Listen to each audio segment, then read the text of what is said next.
Eu aposto que você conhece pelo menos uma pessoa que enfrenta alguma questão relacionada à saúde mental. Hoje, a gente vive uma verdadeira crise de saúde mental no mundo. Cada vez mais gente adoece e isso acontece cada vez mais cedo. E os tratamentos convencionais parecem não funcionar para boa parte das pessoas. Do lado dos inconformados, existe uma área da psiquiatria ainda pouco conhecida, chamada de psiquiatria metabólica. Existe tratamento com menos medicamentos. Eles não são a única opção. É nisso que acredita e é dessa forma que trabalha o nosso convidado de hoje, o psiquiatra Dr. Regis Chachamovitch, que é um pioneiro aqui no Brasil da psiquiatria metabólica, que segue uma forma de tratamento, como o próprio nome diz, muito focada na saúde metabólica, com protocolos metabólicos nutricionais para restaurar a saúde completa do corpo e, por consequência, a saúde cerebral também.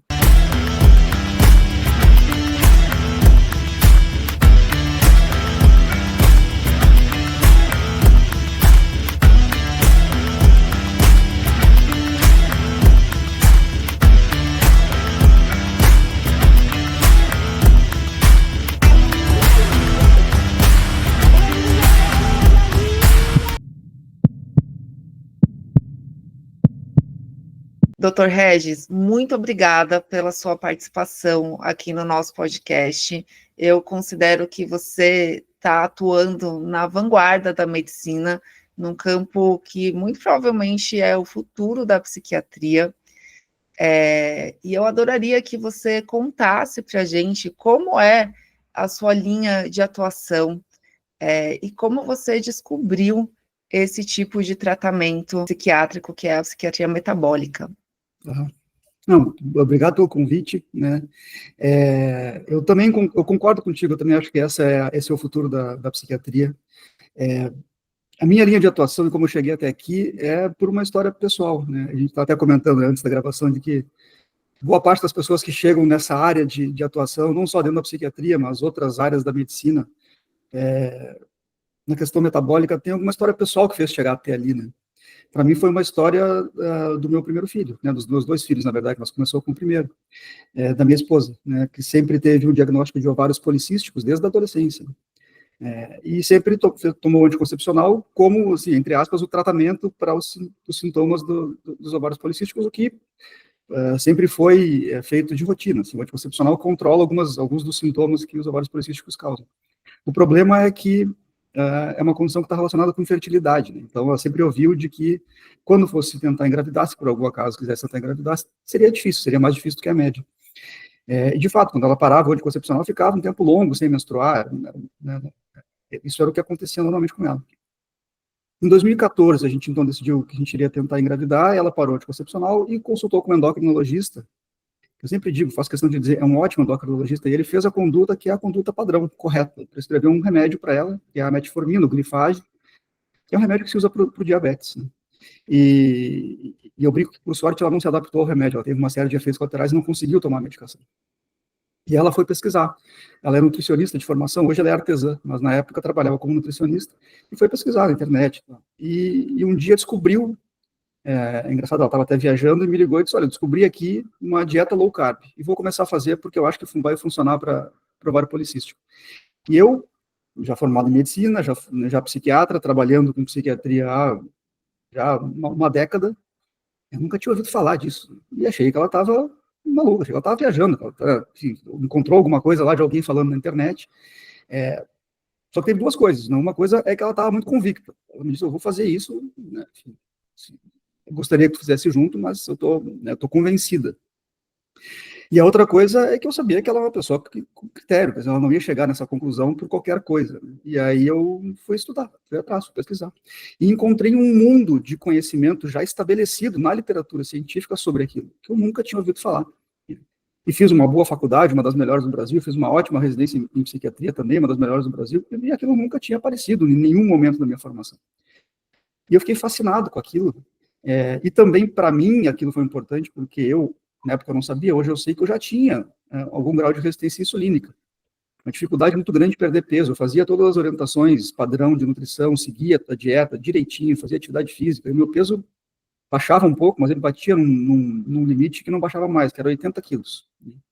E então eu resolvi começar a fazer a dieta junto com ela, e em poucos meses eu estava com 73 quilos sem fazer nenhum esforço. Assim, e sem fazer atividade física, eu estava até machucado na época, que foi mais impressionante ainda.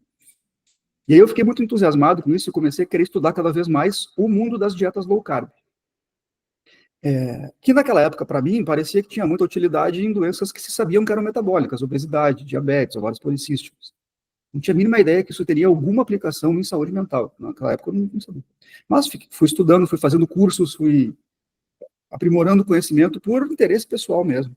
Até que lá por 2018, eu acho, deve ter sido em 2018, pesquisando no YouTube, eu sempre gostei de ver palestras, né, de outros médicos e nutricionistas pesquisando no YouTube, apareceu para mim a sugestão de um vídeo de uma psiquiatra, que é a Georgia Ito, uma psiquiatra americana, que já trabalhava com isso há algum tempo, explicando nesse vídeo, era uma palestra dela, como é que ela usava a dieta cetogênica no tratamento dos pacientes dela.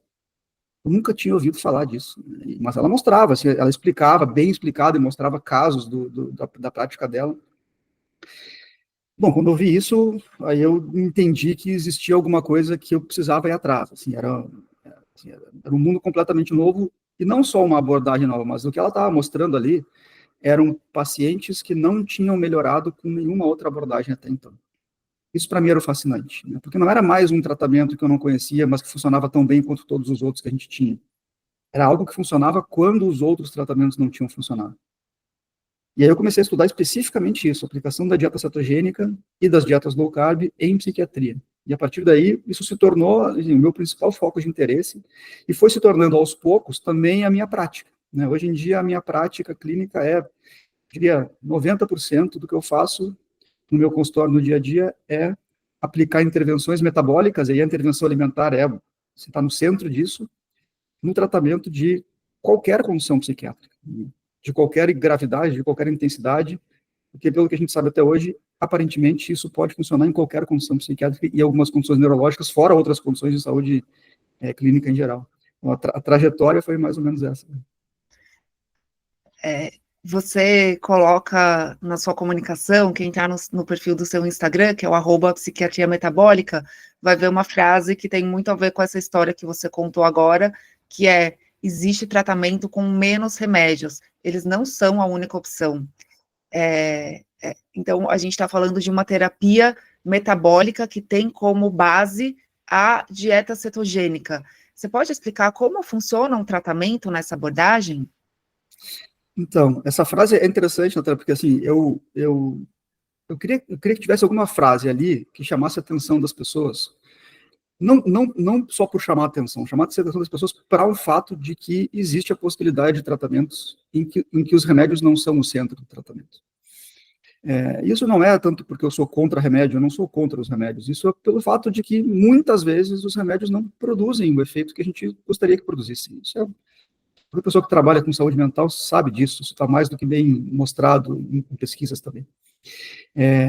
Por outro lado, eu queria ter muito cuidado para não fazer uma frase que prometesse alguma coisa que não fosse séria, que não fosse uma coisa assim que correspondesse à realidade. Então, essa frase de que existem tratamentos com menos remédios, eles não são a única opção, justamente, ela é literal, quer dizer, por que eu digo isso? Porque o que se apresenta para mim, o que se apresentava para mim desde o início, quando eu comecei a trabalhar com isso, hoje até não é tanto assim, mas era quase 100% assim, eram pessoas que já vinham de tratamentos longos, com várias trocas de remédio, com várias combinações de remédios sem melhora. Então, para essas pessoas, se a minha conduta fosse prescrever mais um remédio, aquilo não teria praticamente nenhuma chance de funcionar. E a pessoa sairia do meu consultório frustrada, porque ela não iria ter a possibilidade de fazer algo que de fato fosse diferente do que ela vinha fazendo. E não é que o que ela vinha fazendo estava errado, simplesmente não estava funcionando. Eu sempre tive essa inquietação, desde muito antes de descobrir a psiquiatria metabólica, que é uma inquietação, de novo, quem trabalha com saúde mental tem isso, porque a gente vê muitos casos, muitas pessoas que não melhoram com os tratamentos convencionais. Eles funcionam para várias pessoas, eu não tenho nenhum problema com isso, mas muitas vezes a gente vê isso. Então, isso me causava uma frustração de que aquilo que eu tinha para oferecer muitas vezes era insuficiente. Então, quando eu descobri esse conhecimento, ele foi muito interessante e ele mudou muito a minha visão da psiquiatria, justamente porque o que a gente sabe hoje, né? E aí, respondendo um pouco a tua pergunta, como é que funciona um tratamento de psiquiatria metabólica? O fato é que existe uma pergunta dentro de saúde mental da psiquiatria que nunca teve uma resposta. E eu digo que ela é a pergunta mais importante e que nunca foi respondida, que é qual é a causa dos quadros psiquiátricos? É uma pergunta básica, uma pergunta simples, mas a resposta é complexa. A saúde mental é muito complexa. Mas isso nunca teve uma resposta definitiva, nunca teve uma resposta que explicou de fato a origem dos quadros psiquiátricos. Existem hipóteses. A hipótese vigente há muito tempo é relacionada aos neurotransmissores, esses que todo mundo ouve falar, né? Serotonina, dopamina e outros, noradrenalina, GABA, glutamato, existe uma série de neurotransmissores.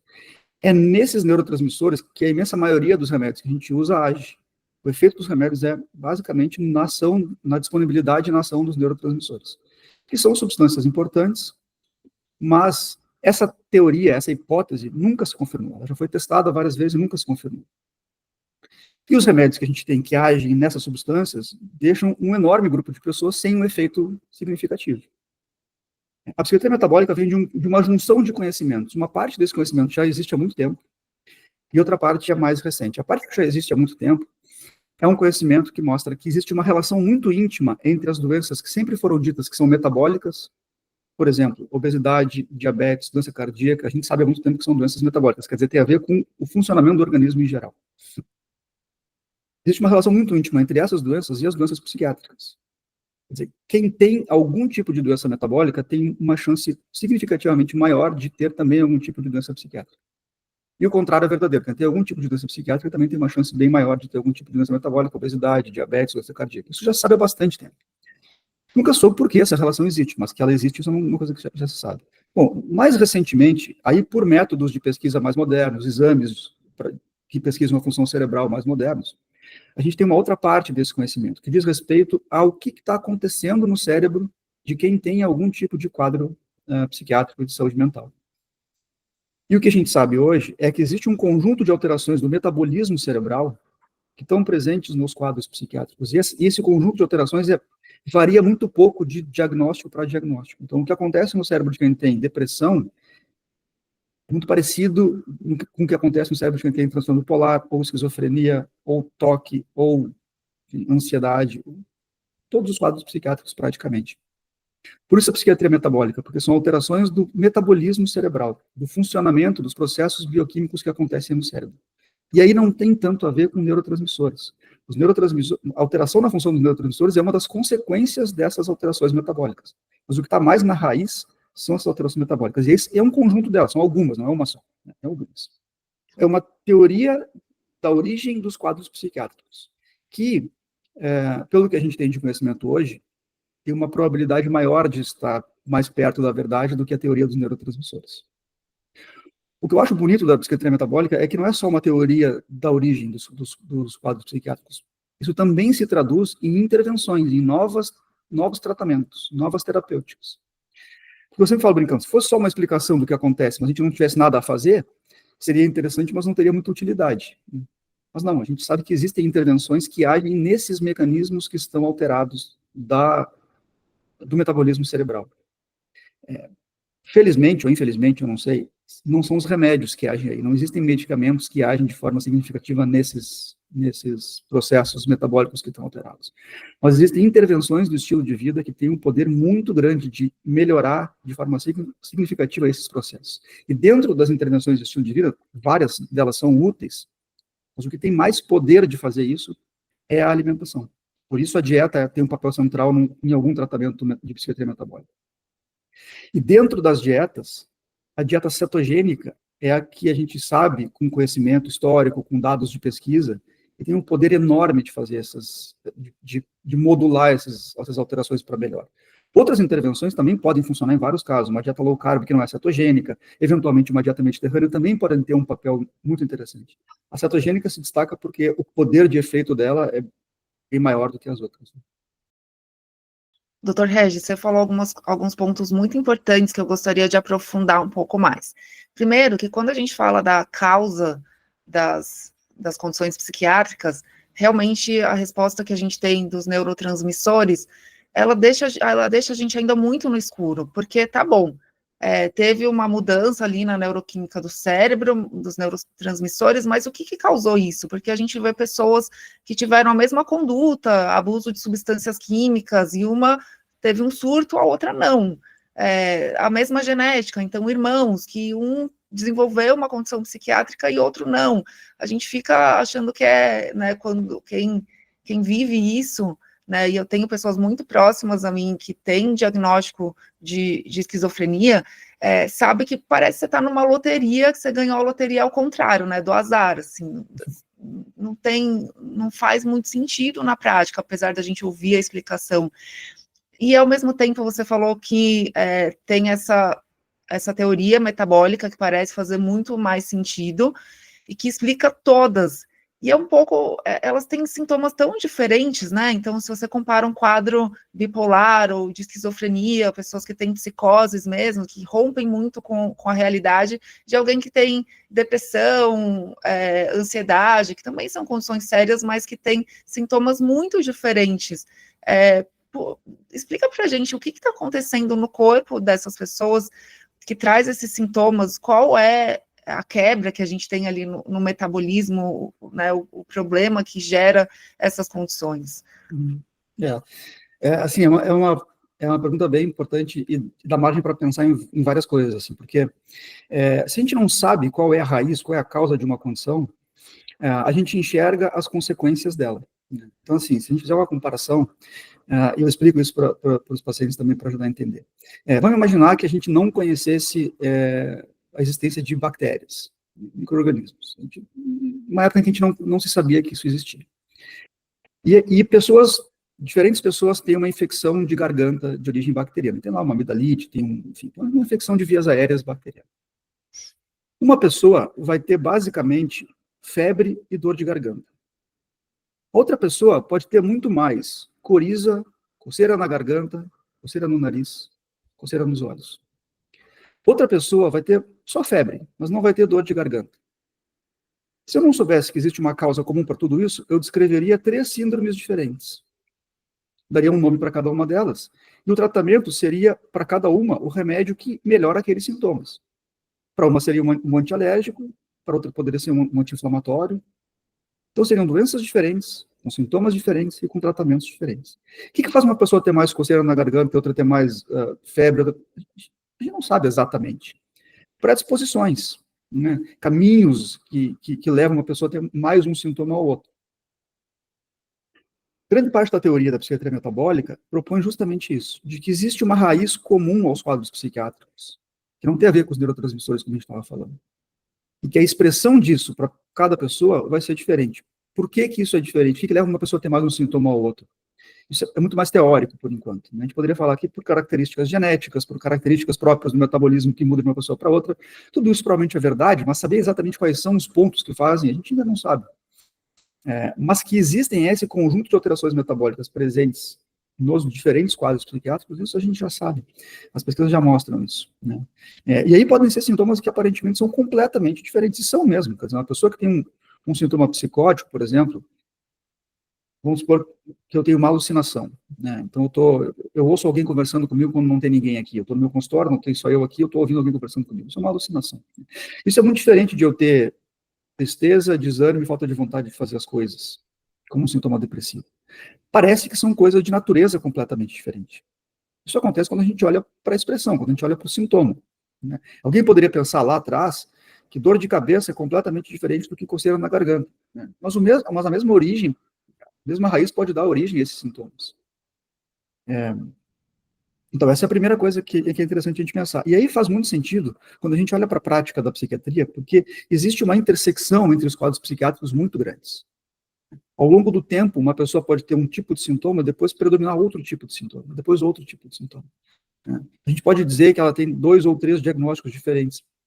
Não parece que esse seja o caso. Parece que ela tem alguma coisa que está dando origem a sintomas que podem ser, ora um tipo de sintomas, ora um tipo um pouco diferente, ora outro tipo de sintomas.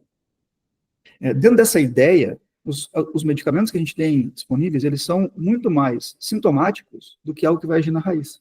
É como um anti-inflamatório.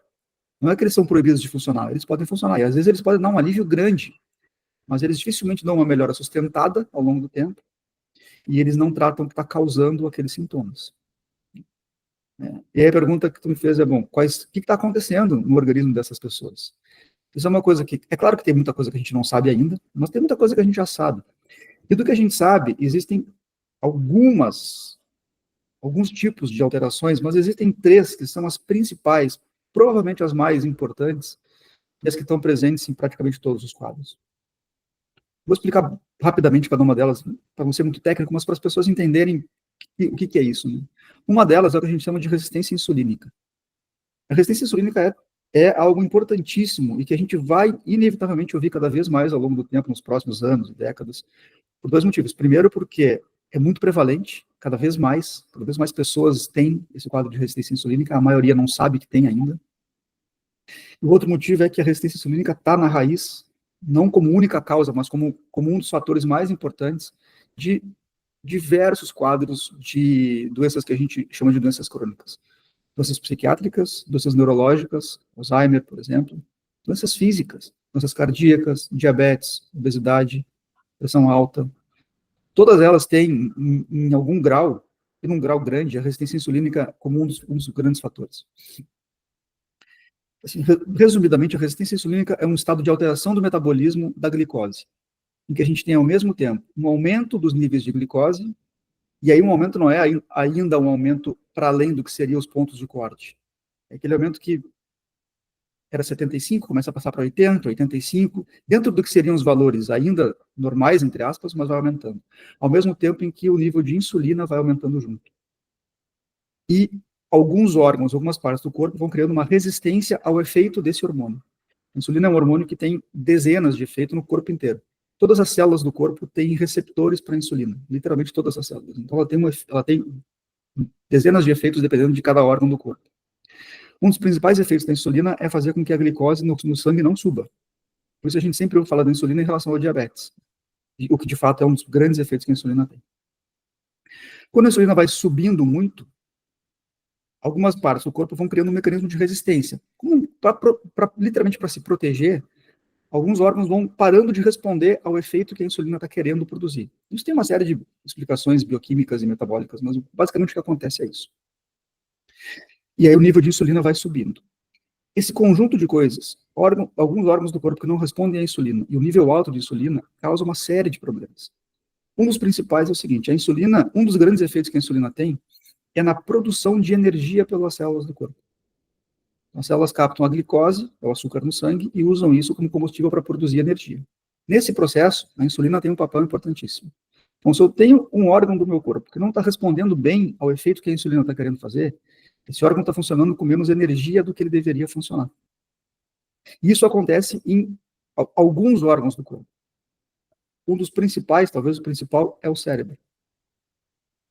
O cérebro é suscetível à resistência insulínica quando ela acontece em determinada pessoa. Isso significa que o cérebro está literalmente produzindo menos energia do que ele seria capaz ou do que seria o desejável. Por que isso é um problema importante? Porque o cérebro, eu sempre falo esse dado porque ele ajuda a entender o tamanho da importância disso. O cérebro representa 2% do peso do corpo. Do meu peso total, o meu cérebro representa 2% desse peso. Só que ele consome 20% de toda a energia que o organismo produz. De toda a energia que todas as células do meu corpo produzem, o meu cérebro consome 20% daquela energia. É um órgão altamente dependente de energia. Então, qualquer flutuação nos níveis de energia vai causar um impacto grande, especificamente no cérebro. Em outras partes do corpo também, mas no cérebro especificamente. Se eu tenho resistência insulínica em nível cerebral, meu cérebro está sofrendo metabolicamente com essa alteração. Então, a resistência insulínica é um desses mecanismos. O outro é a inflamação, que está ligado com a resistência insulínica. Níveis altos de glicose e níveis altos de insulina são promotores de inflamação crônica. Existem dois tipos de inflamação. A inflamação aguda, aquela que quando eu me corto fica vermelho, fica inchado, é uma resposta natural do organismo a algum tipo de agressão. Perfeitamente normal, desejável, nenhum problema com isso. O problema é quando tem algo promovendo uma inflamação que é de nível, que é de grau baixo, mas que é crônico. que é quando não deveria existir inflamação. Isso está acontecendo também em praticamente todas as doenças crônicas. Está acontecendo na obesidade, no diabetes, nas doenças cardíacas e nos quadros psiquiátricos. Então, o cérebro também está sofrendo com neuroinflamação. E o outro mecanismo dessa tríade é o que a gente chama de estresse oxidativo, que é o acúmulo de substâncias que a gente chama de radicais livres. Então, parte do metabolismo, como parte natural do metabolismo, da produção de energia para qualquer parte do corpo, existe uma produção de radicais livres e existe uma produção do organismo de antioxidantes que combatem esses radicais livres. E quando isso está em equilíbrio, é perfeitamente normal e desejável.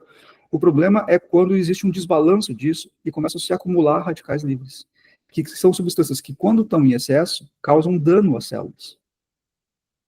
E nos quadros psiquiátricos existe esse desbalanço. E a gente chama isso de estresse oxidativo, é quando o excesso de radicais livres começa a provocar danos. As pessoas ouvem falar muito de que a gente deve consumir alimentos com antioxidantes, antioxidantes são importantes. Esses alimentos com antioxidantes, eles têm um poder muito pequeno de corrigir isso. O próprio organismo produz antioxidantes naturalmente. O que a gente deve fazer é promover um equilíbrio entre a produção de radicais livres e a ação dos antioxidantes. E isso se dá. Então, esse é um dos mecanismos que está acontecendo. E a gente pode corrigir isso através de intervenções metabólicas. Então, essa tríade, resistência insulínica, neuroinflamação, estresse oxidativo, é grande parte do que está na raiz metabólica dos quadros de saúde mental. E o que você falou da semelhança, né, que tem no organismo de quem tem síndrome metabólica, e todas as doenças crônicas que a gente tem hoje, doenças do coração, diabetes, hipertensão, e o quanto isso tem de similaridade com as doenças mentais, né? Então, o nosso estilo de vida está deixando a gente doente. E você pode explicar mais especificamente o que causa esse estresse oxidativo, a inflamação e a resistência insulínica? O que a gente está fazendo de tão errado para ter essa epidemia de doenças crônicas e mentais também? Assim, é um conjunto de coisas, né? Não é uma coisa só, né? Seria ótimo se fosse uma coisa só, seria mais fácil da gente corrigir aquilo pontualmente, mas não é, né? Resumidamente, é como tu disse, é o estilo de vida, né? Agora, claro, estilo de vida é um termo que faz sentido para todo mundo, mas é muito vago, assim, estilo de vida é a maneira como a gente vive, isso engloba, né, dezenas de coisas. Dentro do estilo de vida, existem coisas que a gente sabe que promovem essas alterações, né? Uma delas é o tipo de alimentação que a gente tem, né? Essa alimentação moderna no sentido ruim, não moderna como evolução, mas, né, moderna de algumas décadas para cá, que é muito distante da alimentação, que seria uma alimentação natural do ser humano, assim, muito distante do tipo de alimentação para o qual a gente foi desenhado para ter e lidar. É um estilo de alimentação que promove uma disfunção metabólica, uma disfunção assim, alterações do funcionamento do organismo em geral.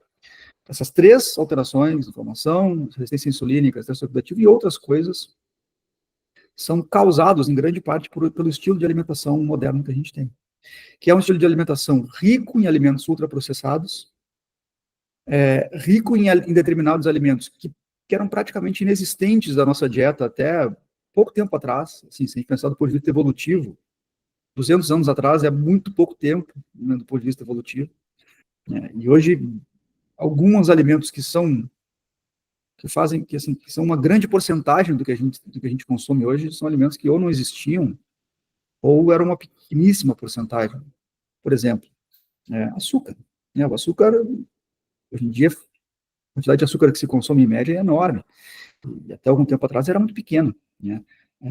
Os próprios alimentos processados que combinam carboidratos refinados, como farinha, por exemplo, combinam isso com gordura, eram muito pouco frequentes na nossa alimentação. Hoje, grande parte do que as pessoas em geral consomem são alimentos com essas características. E os próprios óleos, a gente chama de óleos de sementes, óleo de soja, óleo de milho, óleo de canola, óleo de girassol, eram coisas que literalmente não existiam até algum tempo atrás. Hoje em dia, grande parte das gorduras que as pessoas consomem são desses óleos. A quantidade total de carboidratos que não são naturais da dieta é muito grande, muito acima do que foi a nossa dieta do ponto de vista evolutivo. Então, tudo isso a gente sabe que promove essas alterações metabólicas. De maneira muito clara, demonstrado já por A mais B, isso é uma coisa que a gente não tem muita dúvida, né? O sedentarismo, sem dúvida nenhuma, é um fator que também leva a disfunções do metabolismo. Então, o nível de movimento, e não é necessariamente aquela atividade física da academia, da musculação, é o movimento no dia a dia, é o quanto a gente caminha, né? Então, eu acordo, eu entro no meu carro, venho até o meu consultório, chego aqui, sento, trabalho o dia inteiro sentado, levanto, entro no meu carro, vou para minha casa, eu passei o dia inteiro sem me movimentar, sem caminhar, sem me mexer, Isso é o que provavelmente grande parte das pessoas faz hoje em dia. Então, esse também é um fator importante, a falta de movimento, né? O corpo não foi feito para ficar parado, ele foi feito para se movimentar. O sono ruim, que é o que a imensa maioria das pessoas tem hoje em dia, um sono ou com uma quantidade insuficiente ou com uma qualidade insuficiente. Isso a gente sabe bem, sabe? Assim, está muito bem demonstrado que alterações de sono produzem alterações metabólicas diretamente. Assim. Uma noite mal dormida é capaz de gerar algum grau de resistência insulínica no dia seguinte. É claro, se for uma noite mal dormida dentro de 15 noites bem dormidas, isso se dilui e não tem nenhum efeito. Agora, se eu tenho noites mal dormidas, uma por causa da outra, não, fica fácil de entender como é que o corpo sofre com isso. E o excesso de eletrônicos. Né? Isso também é uma coisa que a gente já está vendo cada vez mais, e nas pesquisas já estão mostrando que tem relação com vários tipos de doenças. Eu ficar sendo estimulado pelo meu computador, pelo meu telefone o tempo todo, né? Gera uma série de consequências, é difícil saber exatamente qual é o ponto aí que causa, provavelmente não são vários pontos, mas quando a gente junta tudo isso, né, uma alimentação desse estilo moderno, contemporâneo, sedentarismo, sono de má qualidade, um excesso de exposição a telas, eu provavelmente estou descrevendo a maioria das pessoas hoje em dia. E aí fica mais fácil de entender por que essas doenças cada vez aumentam, e todas elas estão aumentando de forma exponencial. Obesidade, diabetes, doença cardíaca, doenças psiquiátricas, doenças neurológicas, todas elas estão aumentando. A curva de aumento das doenças é uma sobreposta à outra, né? E são aumentos progressivos, né? De algumas décadas para cá. Então, é esse conjunto de coisas que está fazendo com que isso aconteça, provavelmente. Você falou do excesso de telas, e a gente tem essa crise de saúde mental cada vez chegando mais cedo na vida das pessoas, né? Então a gente tem um boom de jovens, né, com várias adolescentes ou até pré-adolescentes, assim, desenvolvendo depressão, ansiedade, síndrome do pânico e várias outras coisas. E eu ouço muito, assim, eu até vejo vários memes na internet, é muito comum as pessoas chamarem de geração mimimi, né, que as pessoas jovens hoje não têm a mesma resiliência que a gente tinha antes, mas a questão é que o mundo hoje é muito mais tóxico e complexo, é muito mais difícil ser um adolescente hoje do que foi há décadas atrás, né, doutor? Esse ambiente está mais complicado, e você acha que isso explica também esse aumento, né, nos casos de questões mentais nos jovens? Não tem dúvida, não tem dúvida. Né? Assim, eu diria assim, o mundo hoje, ele nos bombardeia de coisas que são viciantes. E contra coisas que são viciantes, a gente tem muito pouco poder individualmente. Então, ficar tentando controlar, eu, individualmente, uma coisa que foi feita para me deixar viciado naquilo, é muito difícil. Né? A chance de eu conseguir algum tipo de êxito nisso é pequena. Então, assim, alimentos processados. Alimentos que têm uma combinação de carboidrato, gordura e sal, basicamente, que é algo comum nos alimentos processados. Essa combinação é altamente viciante, altamente viciante. O protótipo disso é a batata frita. Gordura, carboidrato e sal. É muito diferente comer batata frita do que comer uma batata cozida. É a batata que está ali. A maneira como ela está composta é outra. Então, por exemplo, se a gente vai olhar na natureza, isso é uma coisa que eu sempre gosto de falar, porque isso ajuda a entender. Na natureza, se a gente olhar alimentos que a natureza nos entrega, só existe um alimento na natureza que é rico em gordura e carboidrato ao mesmo tempo. Em geral, os alimentos que são ricos em carboidrato são pobres em gordura e o contrário também. Então, vamos pegar, por exemplo, a carne. Né? Rica em gordura, pobre em carboidrato. O abacate, rico em gordura, pobre em carboidrato. A banana, rica em carboidrato, pobre em gordura. E a gente vai. Né? O arroz, riquíssimo em carboidrato, pobre em gordura. O único alimento que é rico em carboidrato e gordura é o leite materno, que é um alimento que é feito para fazer um indivíduo crescer, ganhar peso. numa fase da vida em que, obviamente, isso é desejável.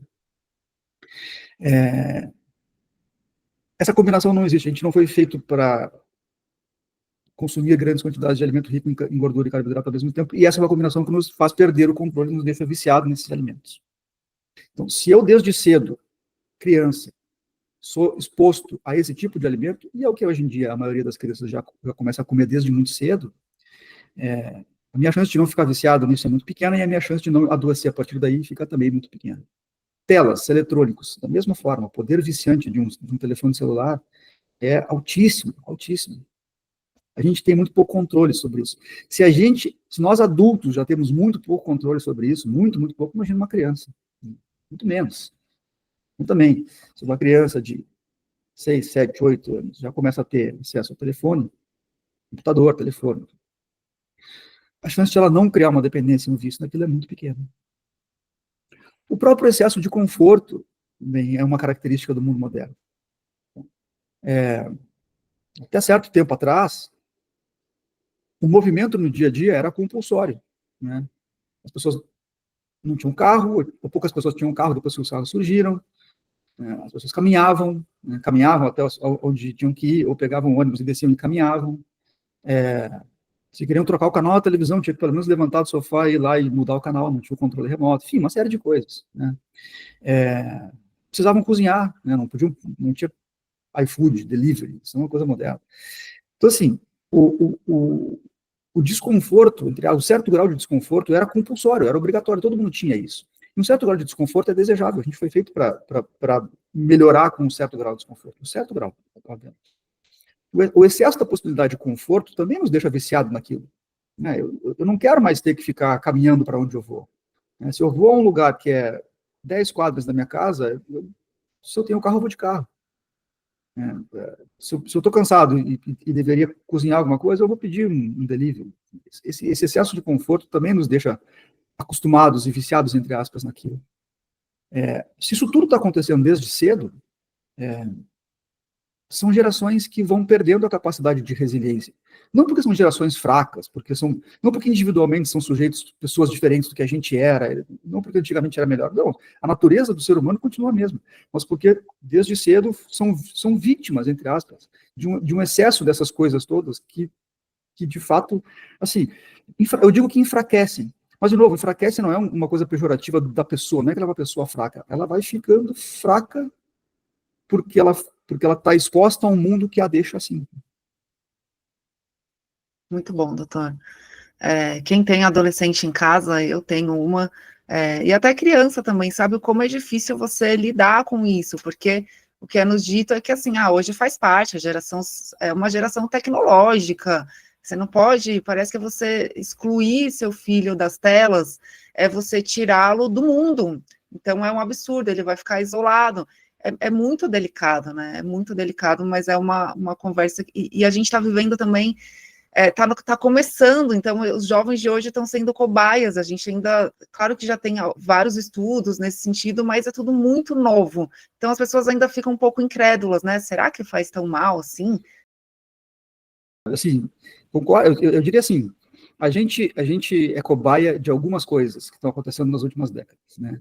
Essa questão dos eletrônicos, eu concordo 100% contigo, né? A gente ainda não sabe a longo prazo quais são as consequências. A gente já imagina, né? A gente já tem indícios muito claros, mas isso é um fenômeno relativamente recente. A gente não tem 2 gerações expostas a eletrônicos desde cedo, né? desde crianças. A gente ainda não tem. A gente tem muito pouco tempo dessa exposição maciça a eletrônicos e a gente já tem consequências disso. Então, a gente consegue imaginar o que vai ser a longo prazo se isso se mantiver. Nesse caso, acho que é uma geração cobaia disso. Nosso estilo de alimentação moderno é assim. Né? Essa pirâmide alimentar que a gente se acostumou a aprender, que se aprende na escola, que se ouve falar que é o estilo de alimentação saudável, aquela que tem na base cereais, pães, enfim, frutas, e que lá em cima tem carnes e gorduras. Isso é uma coisa que é da década de 70. Isso não é uma coisa que é de antes. A pirâmide alimentar, ela foi... As primeiras recomendações populacionais de como as pessoas deveriam se alimentar é dessa época, da década de 70 nos Estados Unidos. Antes disso, não tinha orientações gerais de alimentação. As pessoas se alimentavam como elas se alimentavam. E assim, isso foi feito ou melhor, isso não foi feito baseado em pesquisas, em conhecimento sólido, científico, não foi. Então, a gente está sendo cobaia de um estilo de alimentação, que é o estilo vigente, que é o estilo padrão, que é propagado como um estilo saudável, que as pessoas em geral seguem, e suas pesquisas mostram de maneira bem clara, a maioria das pessoas segue as orientações alimentares e estão cada vez mais doentes. Tem alguma coisa aí que não está funcionando muito bem. Eu brincava com um paciente há muito tempo atrás, que ele me contava a história do morango. Ele disse que era um paciente que um dia resolveu que ele queria mudar completamente a vida dele. E ele resolveu parar ao mesmo tempo de comer açúcar, parou de fumar, passou a fazer exercício, foi uma coisa assim. Foi o único caso que eu vi de alguém que fez essa mudança radical de uma hora para outra e de fato nunca mais voltou atrás. E ele comia muito açúcar. Né? E ele me contava que a esposa dele, que não comia tanto açúcar assim, adorava comer morango. E ele não via graça nenhuma no morango. Para ele, morango não tinha nenhuma graça. E ele foi descobrir, depois de algum tempo, que o morango era ótimo. Só que o paladar dele estava tão acostumado com o açúcar, quer dizer, com uma coisa artificialmente aumentada, que aquilo que era natural não tinha a mínima graça para ele.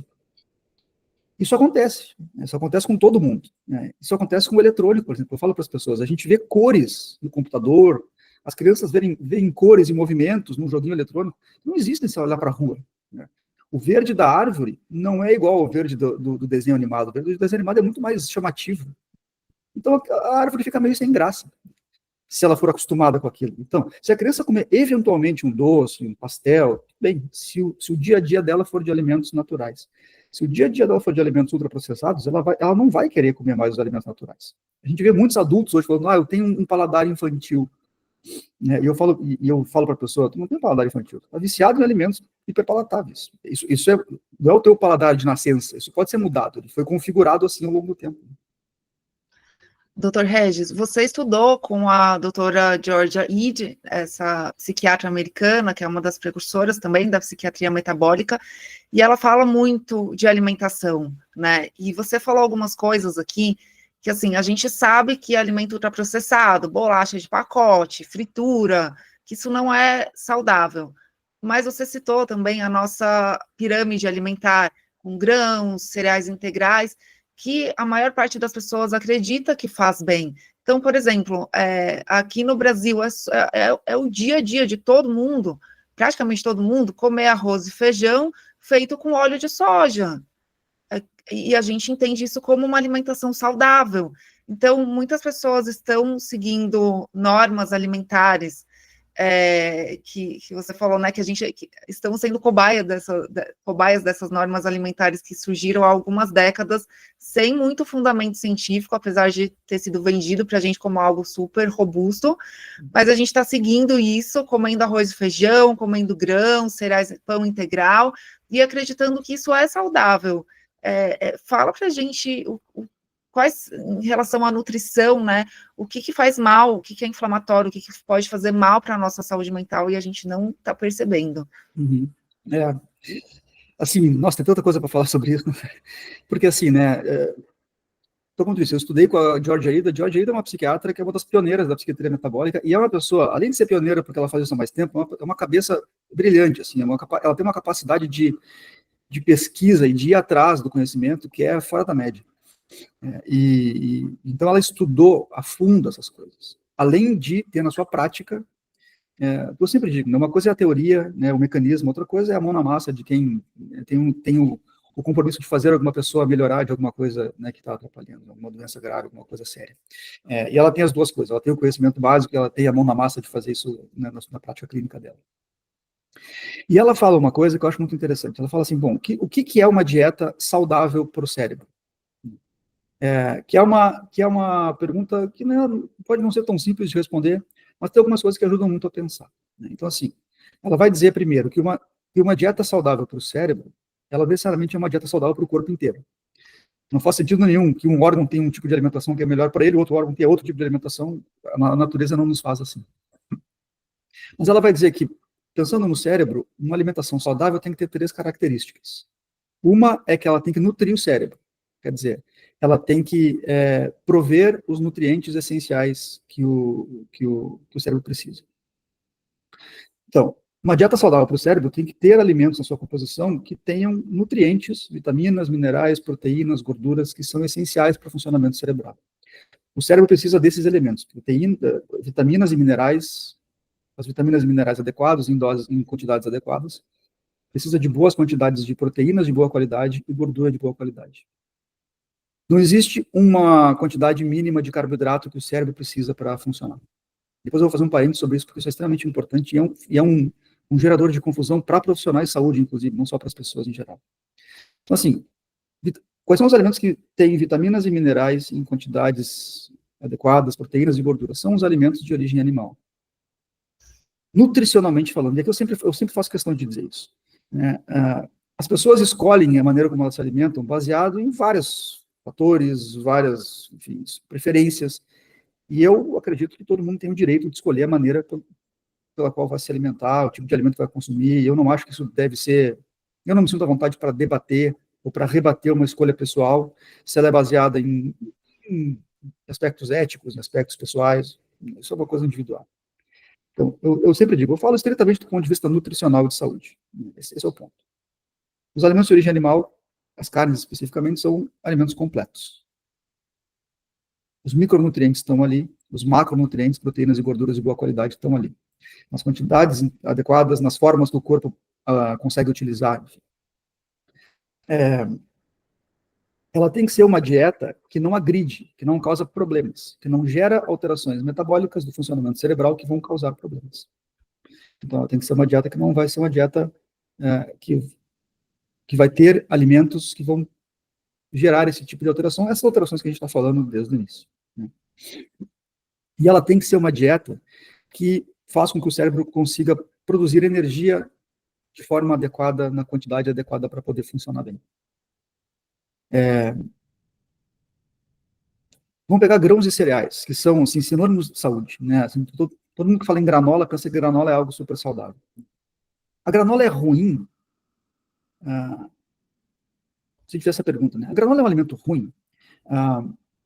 Provavelmente, para quem tem uma saúde metabólica boa, a granola é um alimento que não é ruim. Então, assim, eu chegar aqui e dizer, bom, granola é um veneno e todo mundo deve parar de comer granola imediatamente. Não vejo nenhum sentido nisso. A gente tem uma polarização no mundo inteiro, e na nutrição isso também acontece. Então, daqui a pouco, um profissional de saúde vai dizer, granola é super importante, essencial, o outro vai dizer, pare de comer granola amanhã. E a pessoa ouve essas duas coisas e fica completamente perdida, não sabe mais em quem acreditar. Nenhuma das duas coisas provavelmente é verdade. Agora, granola é um alimento fundamental e ela tem ali coisas importantíssimas? Não, certamente não. Assim como não é verdade para o arroz e feijão, assim como não é verdade para a aveia, assim como não é verdade para alguns outros alimentos. De novo, são alimentos ruins? Não, não são alimentos ruins por natureza. Agora, tem uma coisa muito importante da pergunta. Vocês, bom, a maior parte das pessoas está consumindo, por exemplo, arroz e feijão no dia a dia. É verdade, né? Especialmente aqui no Brasil. Né? Bom, se eu tenho índices de doenças crônicas cada vez maiores, é provável que algo que a maioria das pessoas está fazendo não seja lá tão saudável. Ou que a maioria das pessoas talvez não devessem fazer tanto assim. De novo, não é demonizar arroz e feijão. Mas o que a gente sabe? O excesso de consumo de carboidratos leva a uma elevação crônica dos níveis de insulina. E a elevação crônica dos níveis de insulina é um dos grandes fatores que leva à resistência insulínica. Isso está bem comprovado, isso não é objeto de debate, nem de opiniões. Isso está já demonstrado. Então, um tipo de alimentação que leva à resistência insulínica é um tipo de alimentação que não é saudável. Isso é difícil de rebater essa afirmação.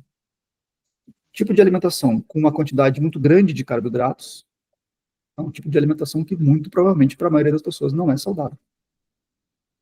Isso é diferente de dizer que existe um alimento que é veneno. Né? Pare de comer arroz e feijão amanhã. Não.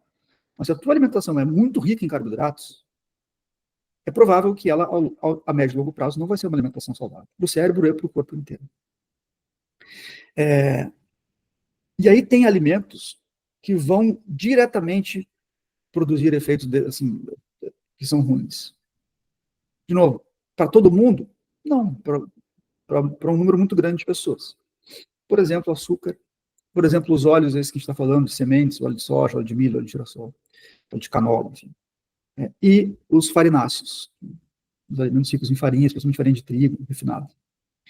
Esses são alimentos que têm um potencial de promover inflamação a médio e longo prazo grande. Eu sempre digo o seguinte, se uma pessoa é saudável do ponto de vista metabólico, ela muito provavelmente vai poder ter na sua dieta uma certa quantidade de todos esses alimentos. Pão, arroz, feijão, certa quantidade de doce, granola, aveia, tudo isso. Se ela está saudável, e ela tem isso na sua alimentação, e ela continua saudável, tá ótimo. Eu jamais vou dizer que essa pessoa precisa parar de comer aveia ou granola. Não, se ela está bem assim, ela pode continuar fazendo isso. Ela não vai ter nenhum prejuízo se ela parar de comer alimentos ricos em carboidrato, ou se ela diminuir muito a quantidade de carboidrato. Ela não vai ter nenhum prejuízo. Isso é saudável. O carboidrato, existem 3 macronutrientes: gordura, proteína e carboidrato. O único que não é essencial é o carboidrato. A gente não precisa de carboidrato para viver. Qual é a confusão que vem daí, é o parênteses que eu queria fazer? O corpo, e o cérebro especificamente, precisa de uma certa quantidade de glicose para funcionar. Isso é verdade. Sem glicose a gente não funciona. E o cérebro não funciona sem glicose. Isso é verdade. 100% verdade. Qual é a confusão que se faz? O carboidrato que a gente come é transformado em glicose no nosso organismo. Isso também é verdade. Então é uma extrapolação. Se eu preciso de glicose para funcionar, e a glicose na minha alimentação vem basicamente do carboidrato, então eu preciso de uma certa quantidade de carboidrato para funcionar. O problema, o que está fora dessa ideia, é que o nosso corpo é literalmente uma fábrica de glicose que funciona 24 horas por dia.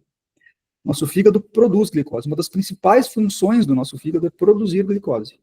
É por isso que se eu fizer um jejum de 3 dias, eu não vou ter hipoglicemia, em nenhum momento. Como se eu não estou consumindo nenhum alimento fonte de glicose? Então, meu corpo está produzindo glicose o tempo todo. Sob demanda, eu falo. Quer dizer, quanto mais eu preciso, mais eu produzo. Quanto menos eu preciso, menos eu produzo, se o corpo está metabolicamente saudável. Então, o fato de eu precisar de glicose não significa que eu preciso de carboidrato.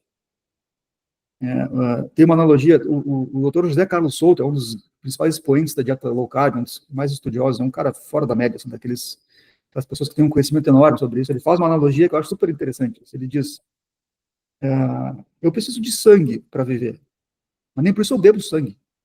Meu corpo produz sangue. Glóbulos vermelhos, glóbulos brancos, enfim.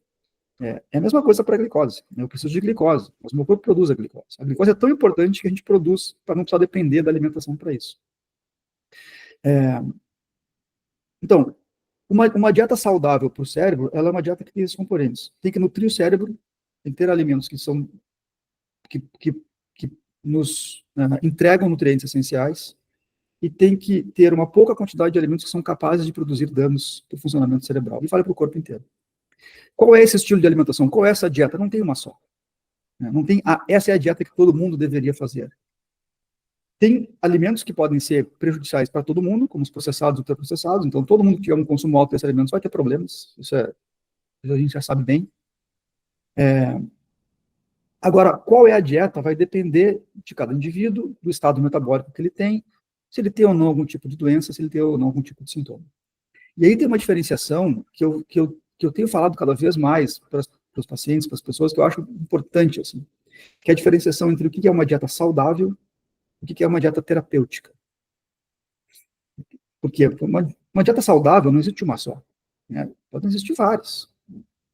A dieta mediterrânea pode ser saudável, uma dieta carnívora pode ser saudável, uma dieta com muitos vegetais pode ser saudável. Existem vários tipos de estilos de alimentação que podem ser saudáveis.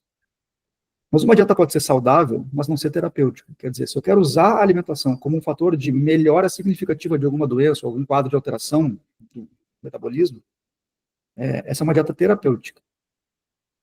Uma dieta pode ser saudável, mas ela pode não ser terapêutica. Se uma dieta é terapêutica, ela provavelmente é saudável.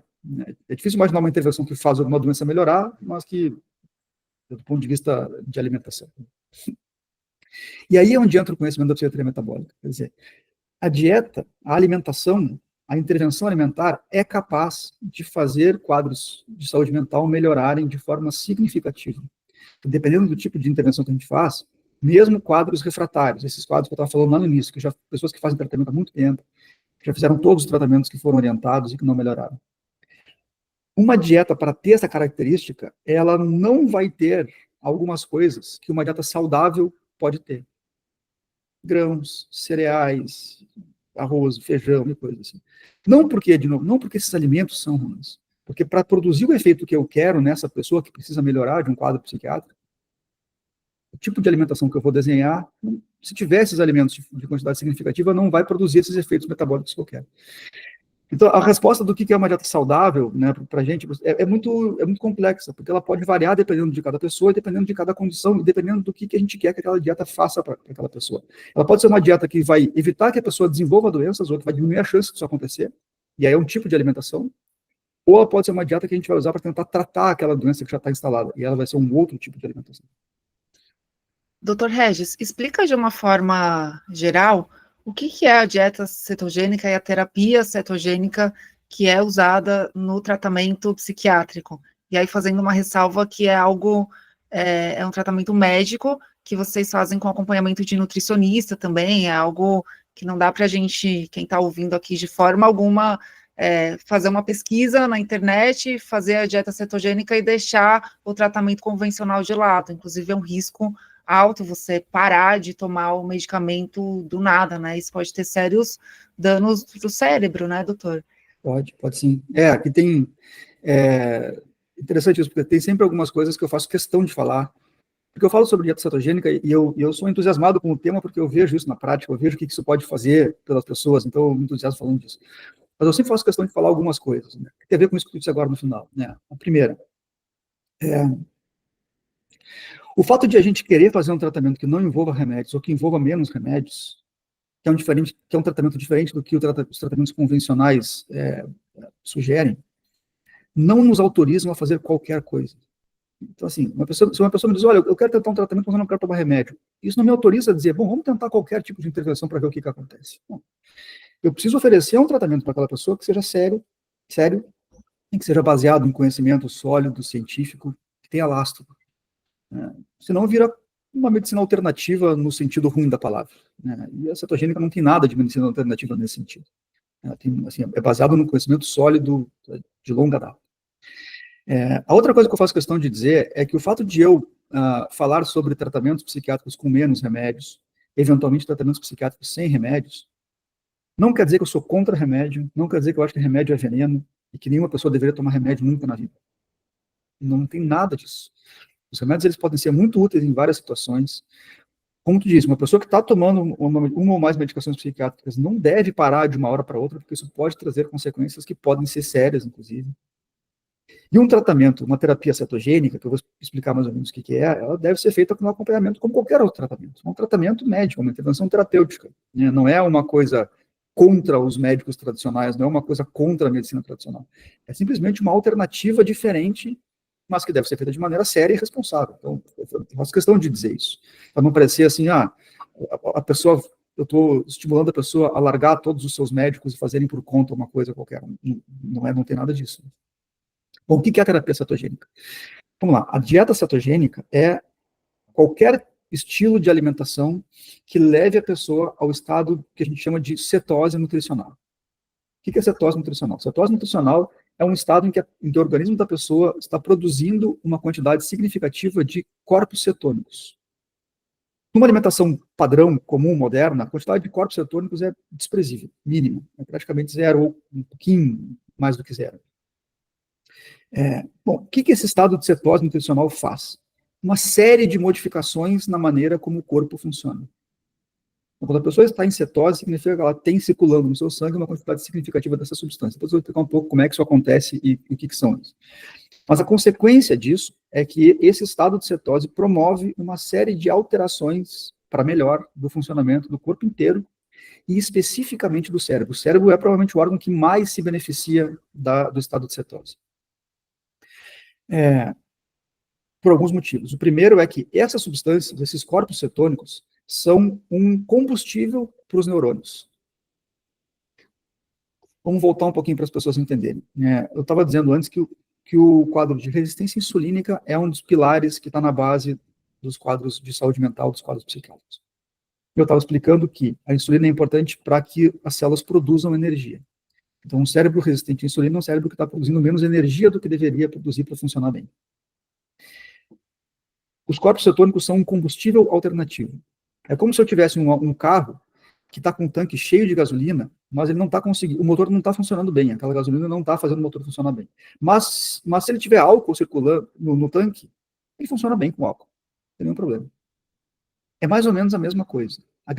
O cérebro não está conseguindo usar a glicose como deveria. Mas, nessa mesma condição de resistência insulínica, ele pode usar os corpos cetônicos de maneira normal. Então, eu ofereço um combustível eficiente para o cérebro usar.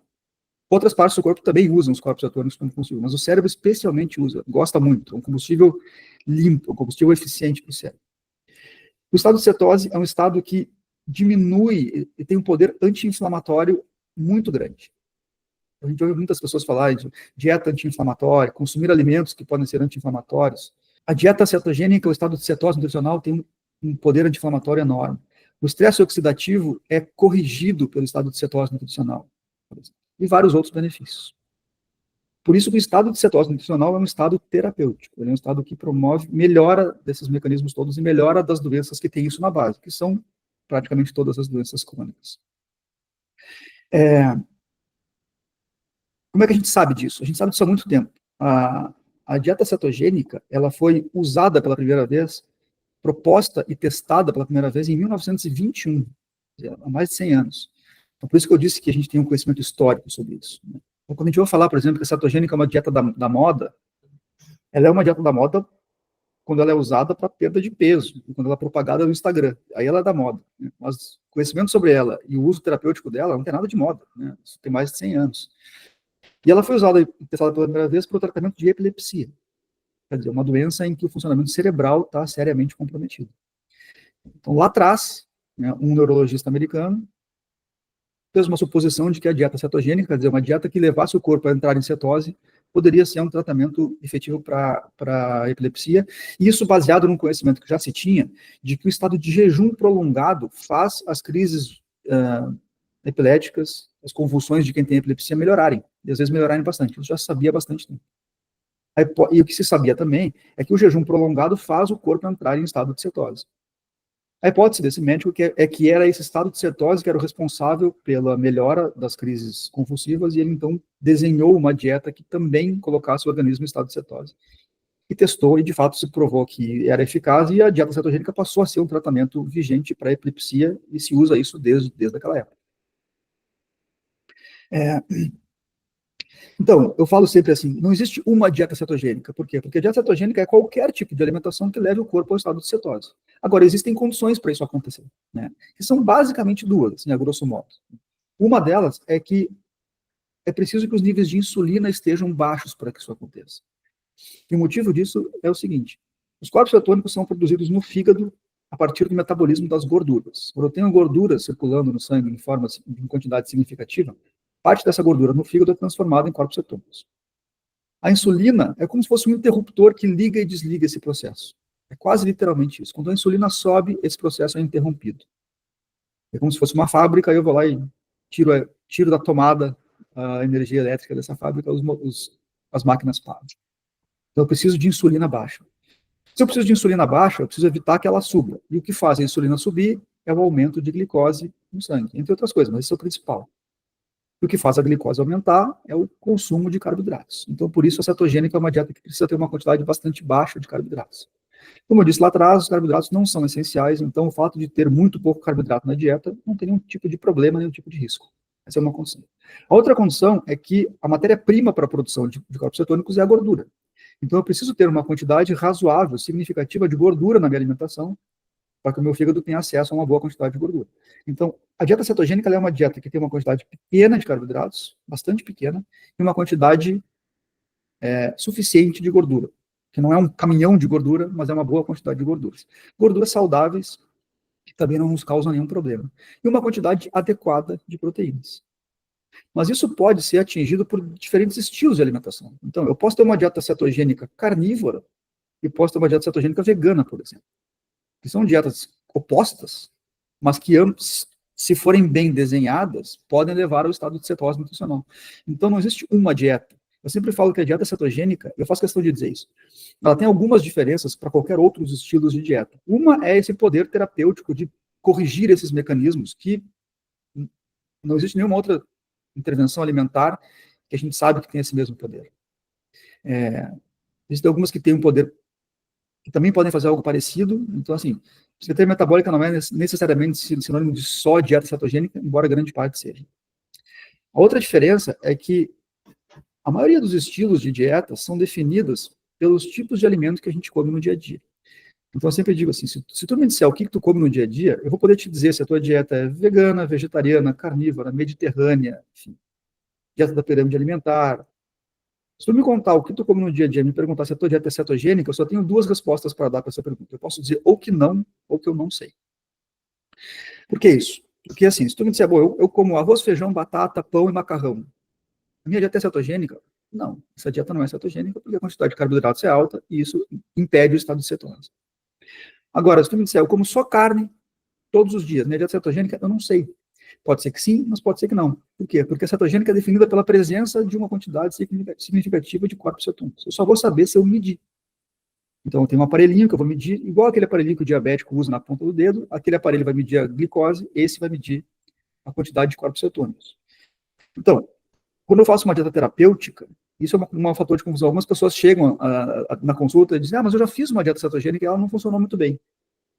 E aí eu vou perguntando, ela implementou um estilo de alimentação que pesquisou e viu que era cetogênica, mas ela não media, ela não fazia um acompanhamento.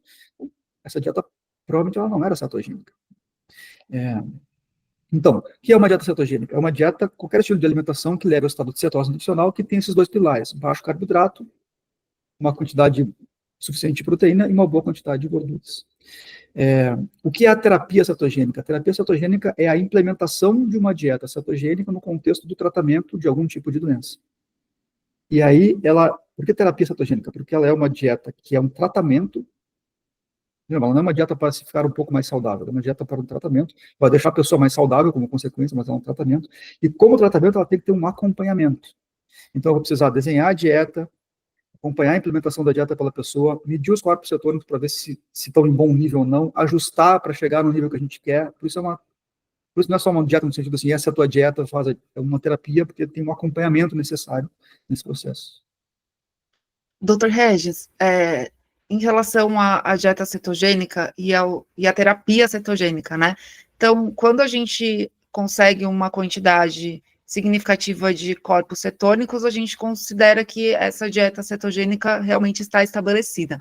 Agora, na terapia cetogênica, né, no tratamento, a presença desses corpos cetônicos, ela tem que ser num nível elevado, né, para, de fato, ir curando e regenerando algumas partes do corpo que estão inflamadas e danificadas, né? Isso é bem interessante, porque assim, a gente não tem dados significativos para saber com certeza, responder com certeza essa pergunta. Né? E às vezes as pessoas chegam para o tratamento, e a gente começa a fazer a terapia cetogênica, e essa pergunta quase sempre vem, qual é o nível de cetose que eu preciso ter? E a única resposta possível no início é, não sei, a gente não sabe, por alguns motivos. O primeiro é que a gente não tem dados suficientes, quer dizer, o acompanhamento de um número grande de pessoas para saber determinar exatamente qual é o grau de cetose. E o outro motivo é que isso varia de pessoa para pessoa e provavelmente varia de condição para condição.